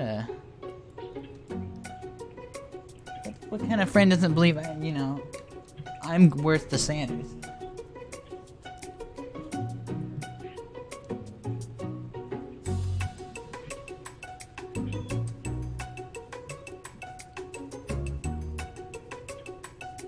Gary, am I worth the Sanders? When you arrive at school, you encounter your rivals at the quad. You can tell from a distance that they're picking on Pop, though he himself might not quite grasp that yet. Because, he's Pop. What's a swirly? It sounds delicious. Oh, it's great. I'll order you up one right away. I'll have my swirly with sprinkles, please. Sprinkles is a dog and a treat. You can get your swirly dip, too. Why don't you pick on someone your own size? Because I'm literally the biggest person at this school. There is that horse Colonel Sanders rides to school, but who would dare pick on such a gentle and beautiful creature? You've got some nerve, Reaver, suggesting I pick on a defenseless horse. Now you're twisting my words and I won't have it. You clench your fist, but the injury from yesterday's mixing accident makes you wince in pain. Doesn't look like you can go on cooking like that. Might as well just give up. I will never give up, ever.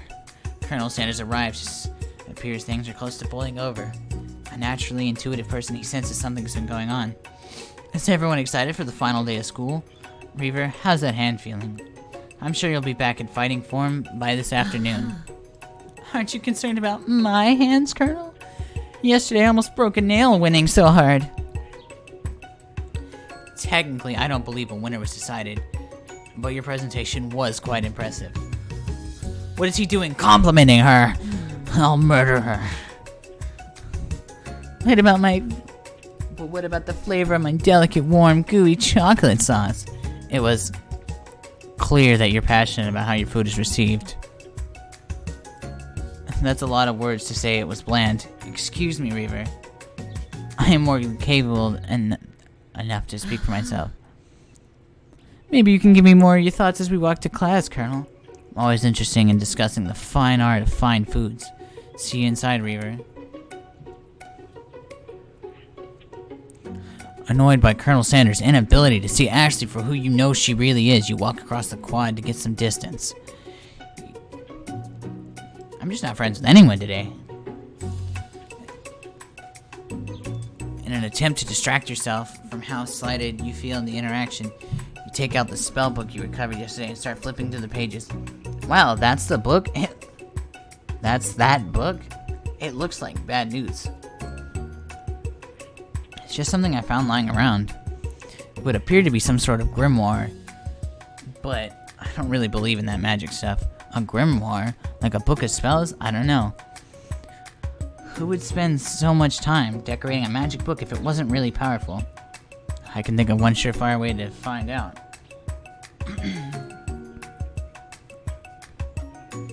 You open a page covered in arcane warnings. Cast only if in an extreme emergency, it says around the edges of the page.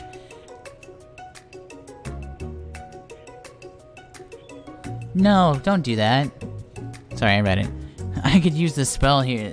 It says it will erase anyone I choose from all my memories. If I scrub out Colonel Sanders, it'd probably help me focus on the upcoming exam. That's way drastic. Couldn't you do something else? Like anything else? Not rooted in dark magic? Maybe tie a string around your finger? Okay, fine. It is drastic, but desperate times come. No, don't do this. This game has some really fucking dramatic music. You gotta try. You've got a memory erasing spell sitting right in front of you and a pretty good excuse to try it out. No, fuck that. You take your friend's advice and put the book away. It's almost time for class. Sprinkles is already in the room, waiting for the students to arrive. He clears his voice to make a quick announcement. I want you all to know, I feel something of a dog moment coming on, but I assure you it's nothing to be afraid of. His cute little nose scrunches up and he begins to breathe quickly. He must be hungry. Reach for some old homework to give him as a snack. Especially Sprinkles. Wait to see what happens.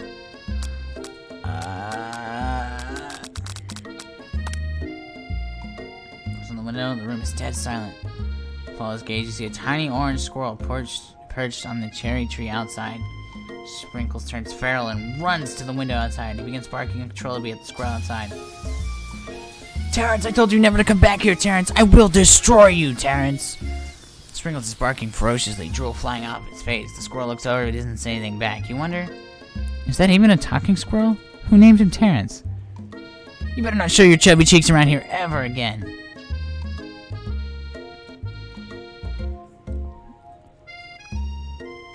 Teaching him again. That's bro.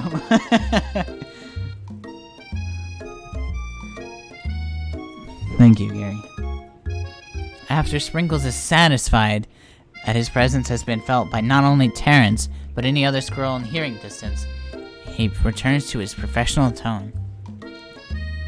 I apologize for the outburst. This actually brings up an important point.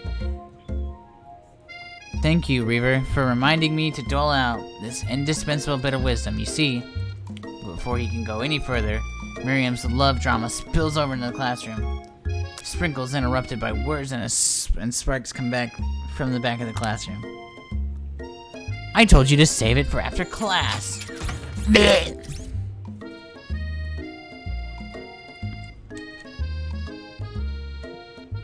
Sorry, thought I heard something. You think I want to be thrown in a plane and strapped to a stranger? Miriam and Clank appear to be arguing.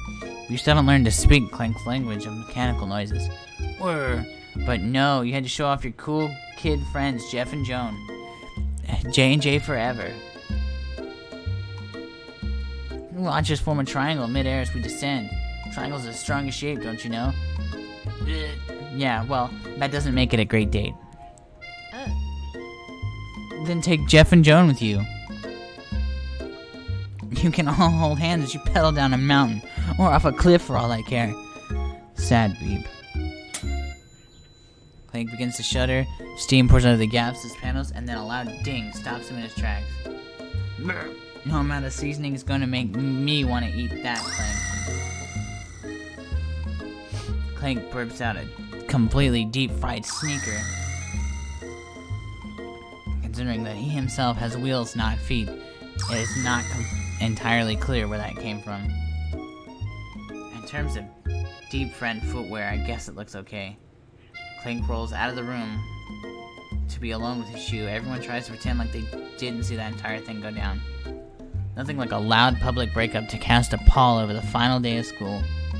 That was unfortunate.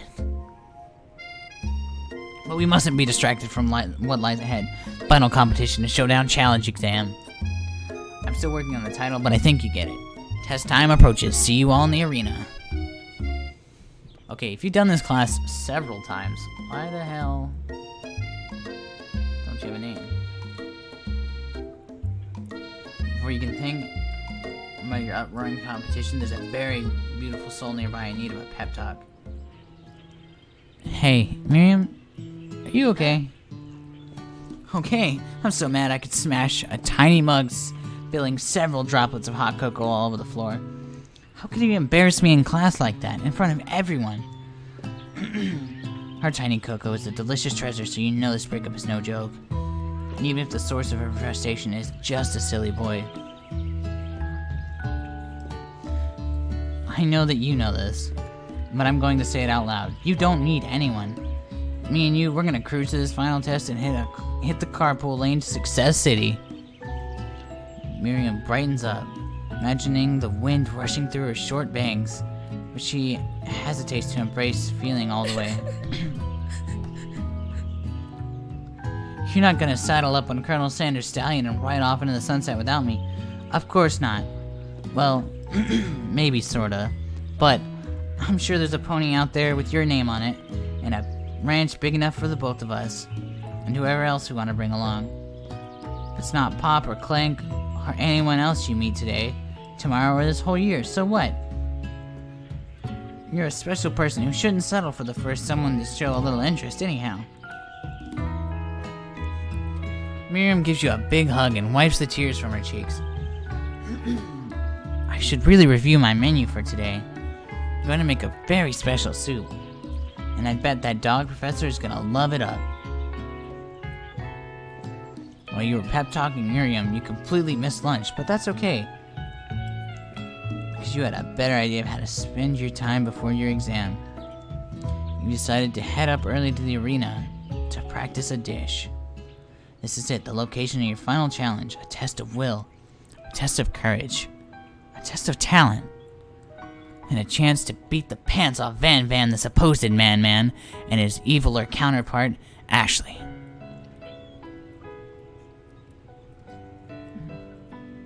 As planned, you begin to run through a quick test of recipe you've been working on. Reaver's famous chicken pot pie. It's practicing for months, making this dish come second nature to you. And you're able to quickly get a fresh pot pie in the oven. But as soon as you do, your cram session is interrupted by Colonel Sanders. Reaver, what are you doing here? There's still time before the final exam. Oh, just taking it all in. I'm big into visualizing success. I'm looking at my station and picturing victory. The pot pie has begun to bake, and the smell is slowly filling the space around you. Visualizing, huh? That's too bad. I was hoping you were here cooking something delicious. Usually happy to share your food with anyone who's hungry. But the last time you let Colonel get into your head, it cost you a cook-off.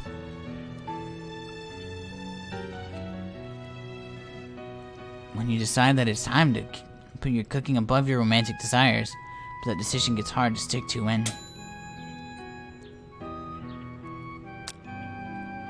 Pass up about your practice dish.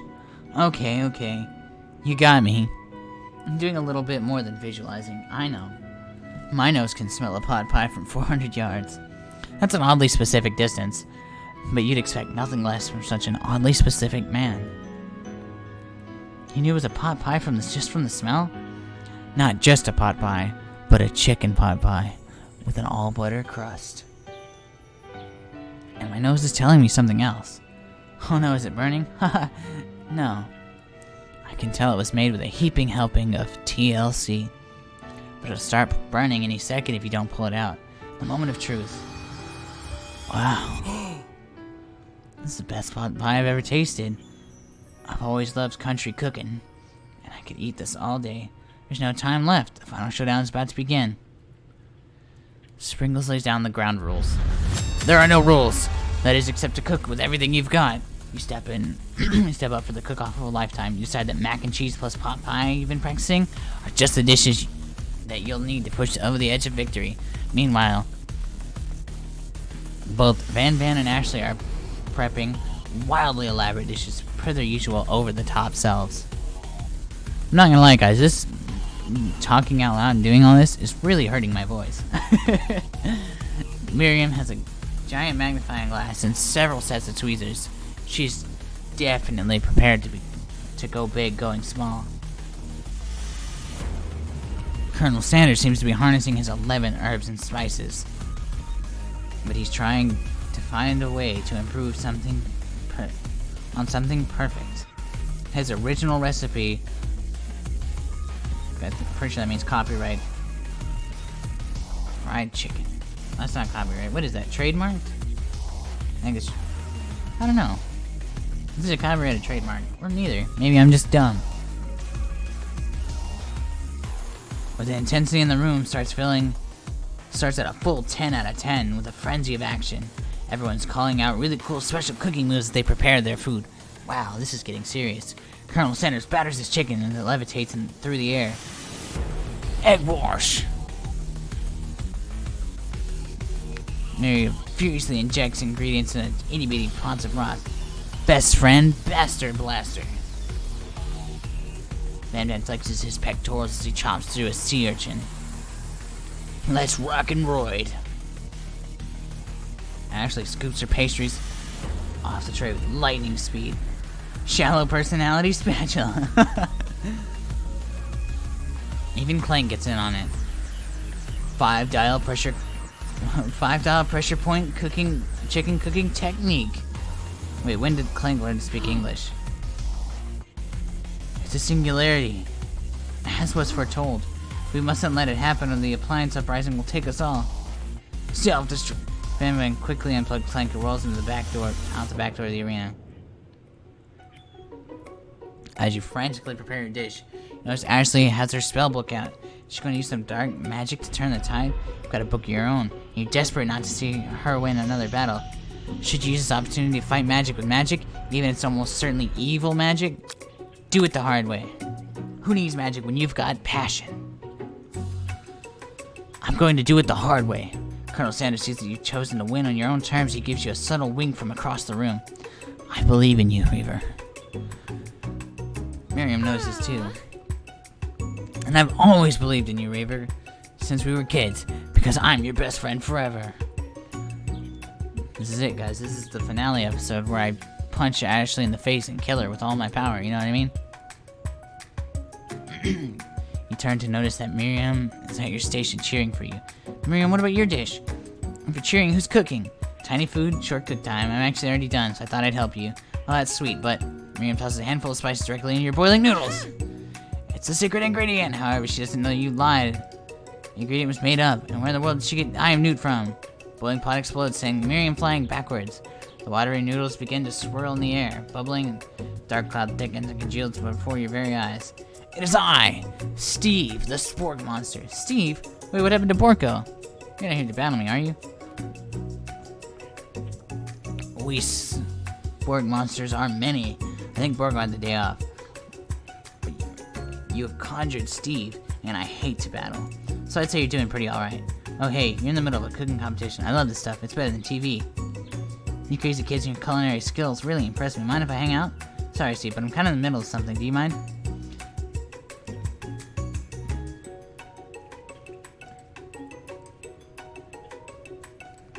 I see what you're up to. Objective ranking. Miriam, Ashley, Clank. Objective ranking. Miriam, Ashley, Clank, Van, Sport Monster, Colonel Sanders. What about Pop?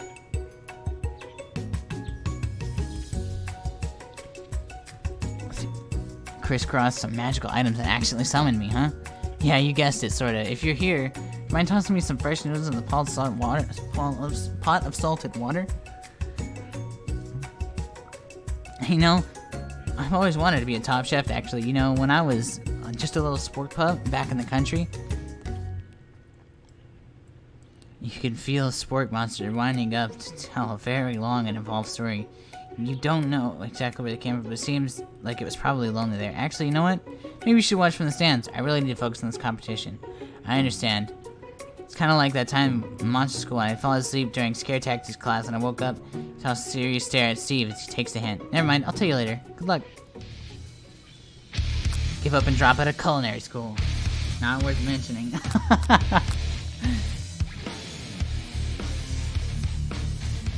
Honestly, I think I like Ashley the most. I'd put Ashley, Colonel Sanders, Miriam, Van, Sport Monster, and then Clank. And that's my objective ranking. Summon extra power from deep down within yourself. I can do this. I have what it takes. I came here to win. Your hair turns mac and cheese orange as culinary energy flows through your body. Did I just go Super Saiyan? My heart is pure and my hands are steady. My taste buds have been praying their entire lives for. Oh, yes, Reaver, you are the chosen one. You will avenge me. The power you'd been summoning immediately fades back out. You interrupted my inspiring monologue. Sorry. My heart is pure. My hands are steady. My taste buds have been preparing their entire lives for this moment. I will show the world my cookery. You begin to levitate off the ground. Energy courses through your body. You know that with this power you can do anything. Except turn back time, which would be super useful because you were powering up your chicken pot pie overcooked and cannot be served. Don't worry, dear Reaver, you've suffered some setbacks, but all is not lost. Impressed with your fortitude, Colonel Sanders decides you've earned this support. Watch you today, and I must say, I'm truly impressed. You've been thinking on your feet and rolling with the punches. You step to your station, stand beside you. I'm here to help. All you managed to make is mac and cheese. Time is almost up. You're going to need it. But Colonel Sanders, what about the test? What will happen to you? What about the rules? Following the rules has never really been my thing. I follow my heart. What a guy. Colonel Sanders unfolds a delicate white towel to reveal the most delicious fried chicken tenders you've ever laid your eyes on. And besides, sometimes unexpected combinations have a surprising effect that surpass their individual efforts. Are you suggesting if we combine forces, we can form the perfect food union? Time's up, students. With time expired, it's the moment everyone's been waiting for. You must now present your dishes.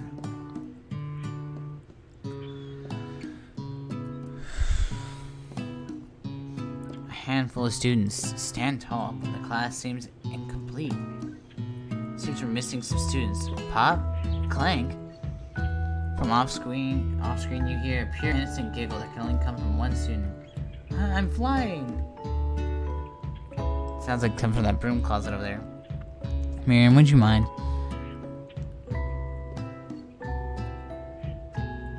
Inside the closet, you see Pop, hanging on a broom hook by the elastic of his underpants. Pop, get down from there right now!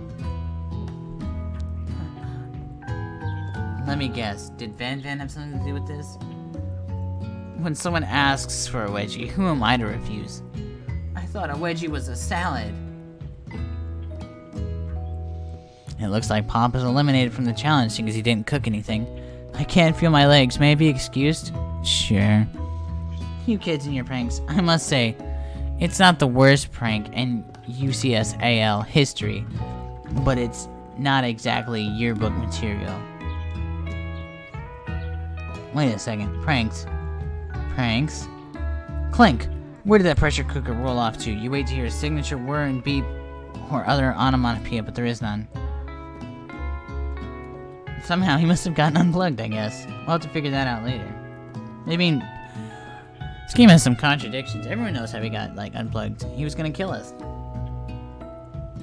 That leaves only 4 remaining students. Please collect your final projects. Yes, it has been a long semester. Wow, 3 whole days long. But after days of hard work, the time has come for me to eat. Miriam, please step forward. Now describe your dish. I've made tender udon noodles and a savory soup. My word, it's so delicate. Is that a teeny tiny Narudamaki? I don't know how to say that. Narudamaki? I spy a float in this itsy bitsy bowl. Yes, chef. Please call me Sprinkles. Chef is my father's name. Yes, Sprinkles. And some green tea made from baby tea leaves I picked myself. Sprinkles carefully sniffs the dog before opening his mouth, letting just the tip of his pink tongue dip into the bowl. Sublime. But anyone else like a taste? Oh, come on. I'm not one of those dogs who doesn't floss. I even have a really cute electric toothbrush for dogs. Fine, I'll enjoy it myself. And in a flash, the entire meal is devoured. Not that it took much. It was less than a thimble's worth of soup. A+. Rarely do I taste a dish with so much love poured into it as yours. Miriam's overjoyed. She gives you a huge hug. Thank you, Reaver, for helping me believe in myself. Van, you're up. Now describe your dish. I made... Oh, what the hell is that? Uni over smooth egg custard.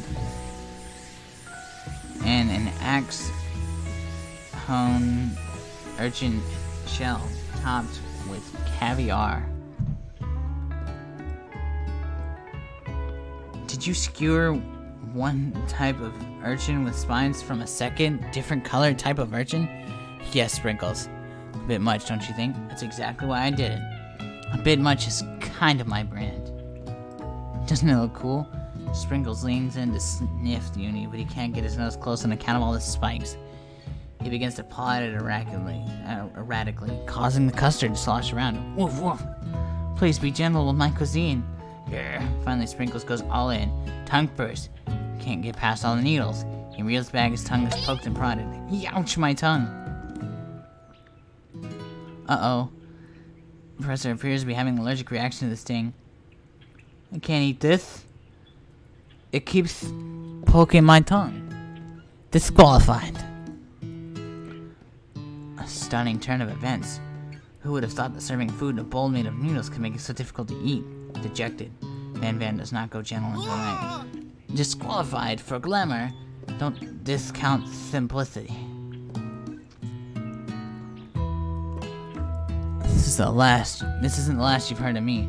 For forcing us to endure his swollen tongue for another moment. Sprinkles graciously laps up a bowl of milk. I know. Yeah, I'm a dog. I drink milk. Get over it. Sometimes it helps to calm my agitated tongue. Next student. Ashley, it is time to step up. Now describe your dish. I made orange blossom Turkish delight and a light rosewater syrup. Rosewater syrup topped with French meringue and connected by sugar glass. That actually doesn't sound too bad. Indeed, it is quite delightful. However, I'd ask that you refrain from eating it or attempting to taste it in any way. It's very fragile and meant to be a display piece. Don't eat the food at a cooking school? Got toast in your ears or something? Told you it's a display piece. Actually, I must say it is beautiful. However, this is a cooking competition at a cooking school. Yeah, this is exactly why I cooked it, and did an extremely good job cooking it too. I didn't realize we were going to have an eating exam. If I wanted to be judged on eating, I'd go to the College of Eating, School for the Hungry. Suppose you could smell it if you absolutely insist. Don't breathe too hard, you might disrupt the sugar spiral. If the food cannot be eaten, it cannot be judged. You are disqualified. Rage overtakes Ashley, and she finally can't keep up her two-faced routine. You wouldn't know high-end cuisine if it cooked you. And with that, Ashley storms off to rededicate herself to being the best. This time, without being shackled to trying to be fake nice and liked by everyone. This isn't the last you've heard of me either. As class gets any smaller, I'll be teaching myself. You and Colonel Sanders, the final cooks, step up together. 2 chefs. What began as a bowl of delicious mac and cheese has become something else. He examines it closely, sniffing and eyeing the bowl. Uh-oh, I don't have a good feeling about this. From somewhere in the room, a literal drum roll plays. Just when I thought I'd seen everything in this kitchen, you give me this thing and completely blow me away. In my 49 dog years of life, I mean, she's 7, I have never tasted anything so delicious and perfectly balanced. And so delicious, in fact, that everyone passes the test. You pass, and you pass, and you get a pass. Everyone gathers around and partakes of mac and cheese bowl. They seem to transcend this reality into another dimension. You win. Together, you and Colonel Sanders have made a new menu item. The new menu item is so impressive that even Van and Ashley are drawn back in by its magnetic fragrance. When they gaze upon your mac and cheese bowl, they admit that you are indeed an excellent chef. Sprinkles declares that you've passed. Everyone has passed. There were supposed to be more battles, but come on. How could they be better than this one? Now that the school year is complete and everyone has graduated, the students return for one last assignment, to get their groove on. The cafeteria is being completely redecorated in order to serve as the site of the school's graduation dance. Compared to the massive high-tech cooking arena, the humble decor seems downright cute and cozy. DJ Dog is in the house. I can't do it. My throat will not let me.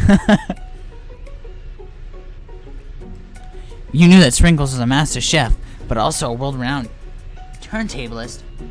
Who says you can't teach an old dog new tricks? I love her. Van and Ashley tell everyone they've committed themselves to righting their wrongs. They did when they were villains. For a moment, you actually believe them. Not another haunting. No ghost allowed at graduation. It's clearly written in the school's bylaws. I was never actually a ghost. It's all a trick to get you finally notice me. Oh, amusing.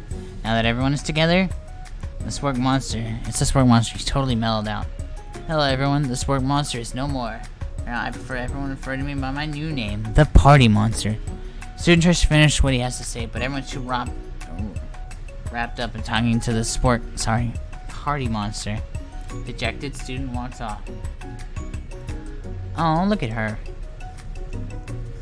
Maybe things didn't work out for Miriam romantically, but she found the love in her cooking, and you know she's gonna do great. A red carpet rolls out across the floor in the ballroom, like a Hollywood movie. Who could command such an entrance? It's Pop. He arrived late to the dance, apparently for good reason. Walking on the carpet, you see perched atop his dirty chef's hat. A crown? Welcome back, Pop. I know you weren't able to complete the final exam and accept your diploma, so we had it mailed to your father directly. We figured it was the least we could do for the school as dean. Oh, I get it now. And we get a new wing. And we get a new wing to the school, not to mention the honor of educating the son of the chancellor of such and such. The music of the dance interrupted by the sound of sparkling electrical hissing. It's Clank, who had arrived late to the dance. Now that I've graduated, I can reveal my truth. While we're still doing the talking thing. I am Clank, and I am not of this earth. I'm actually from a faraway planet in another dimension. What? I actually feel like I knew it the whole time. I've learned the ways of your kind. I must return. Miriam, will you come with me? I don't know what to say. Besides, no, obviously. I've just begun to learn who I really am. It's not time for me to devote my life to figuring out who you are, Clank. You're blown away by Miriam's maturity. It's pretty clear she's managed to surpass you in that regard. What? understand. Kind of. Humans are weird. Portal opens up and Clank disappears through it. Finally! Colonel Sanders arrives. Guys, he's so hot. Howdy, classmates. Just like on the first day you met him. He's come prepared to feed the entire class. However, it's not enough to just give them a bucket of chicken. This time it's a full meal. Is that my coleslaw?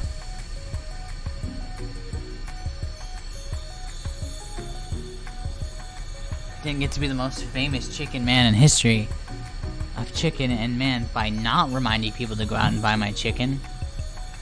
The end? No, it's not the end. As everyone feasts on their delicious chicken dinner, Colonel Sanders finds you sitting at the edge of the dance floor. Reaver, what are you doing sitting all alone? Oh, you know, just waiting for the right person to ask me to dance. Well, might you tell me what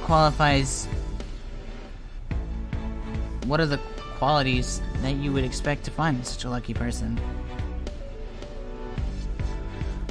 Off the top of my head, oh, I don't know.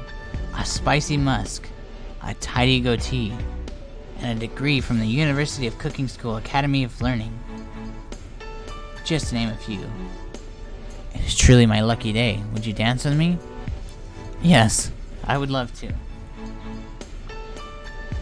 As you glide across the dance floor, hand in hand with Colonel Sanders, the future stretches out in front of you. And once my 100th franchise is up and running, I'll be ready to take a day off. And I'll be so glad to spend it together with you, Reaver. How sweet. We'll work together and play together. Colonel Sanders stops dead in his tracks. Work together? Well, I think this is something I'll just need to do by myself. But who will help you run your restaurants? I don't believe I need help. Besides, based on your time at school, do you really think running restaurants is the best path forward? Could it be? You found a love connection but failed to earn Colonel Sanders' respect as a chef.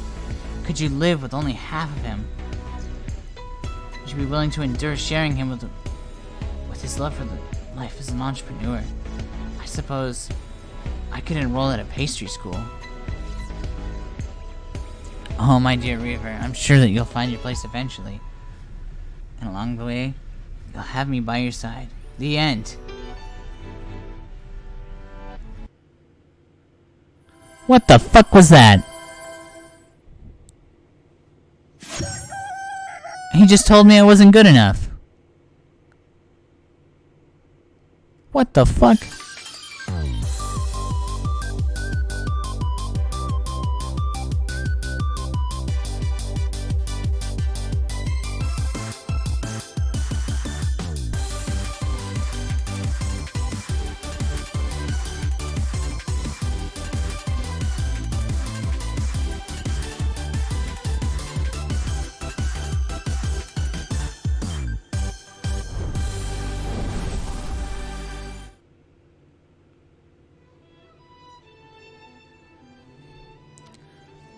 So, this has been I Love You, Colonel Sanders, a finger-licking good dating simulator. Am my heart broken? Absolutely. Abso-fucking-lutely.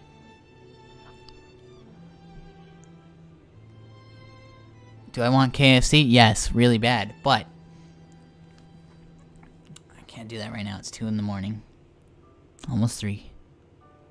A little late for KFC. But maybe someday. Probably tomorrow. I'll go get KFC. Until that day,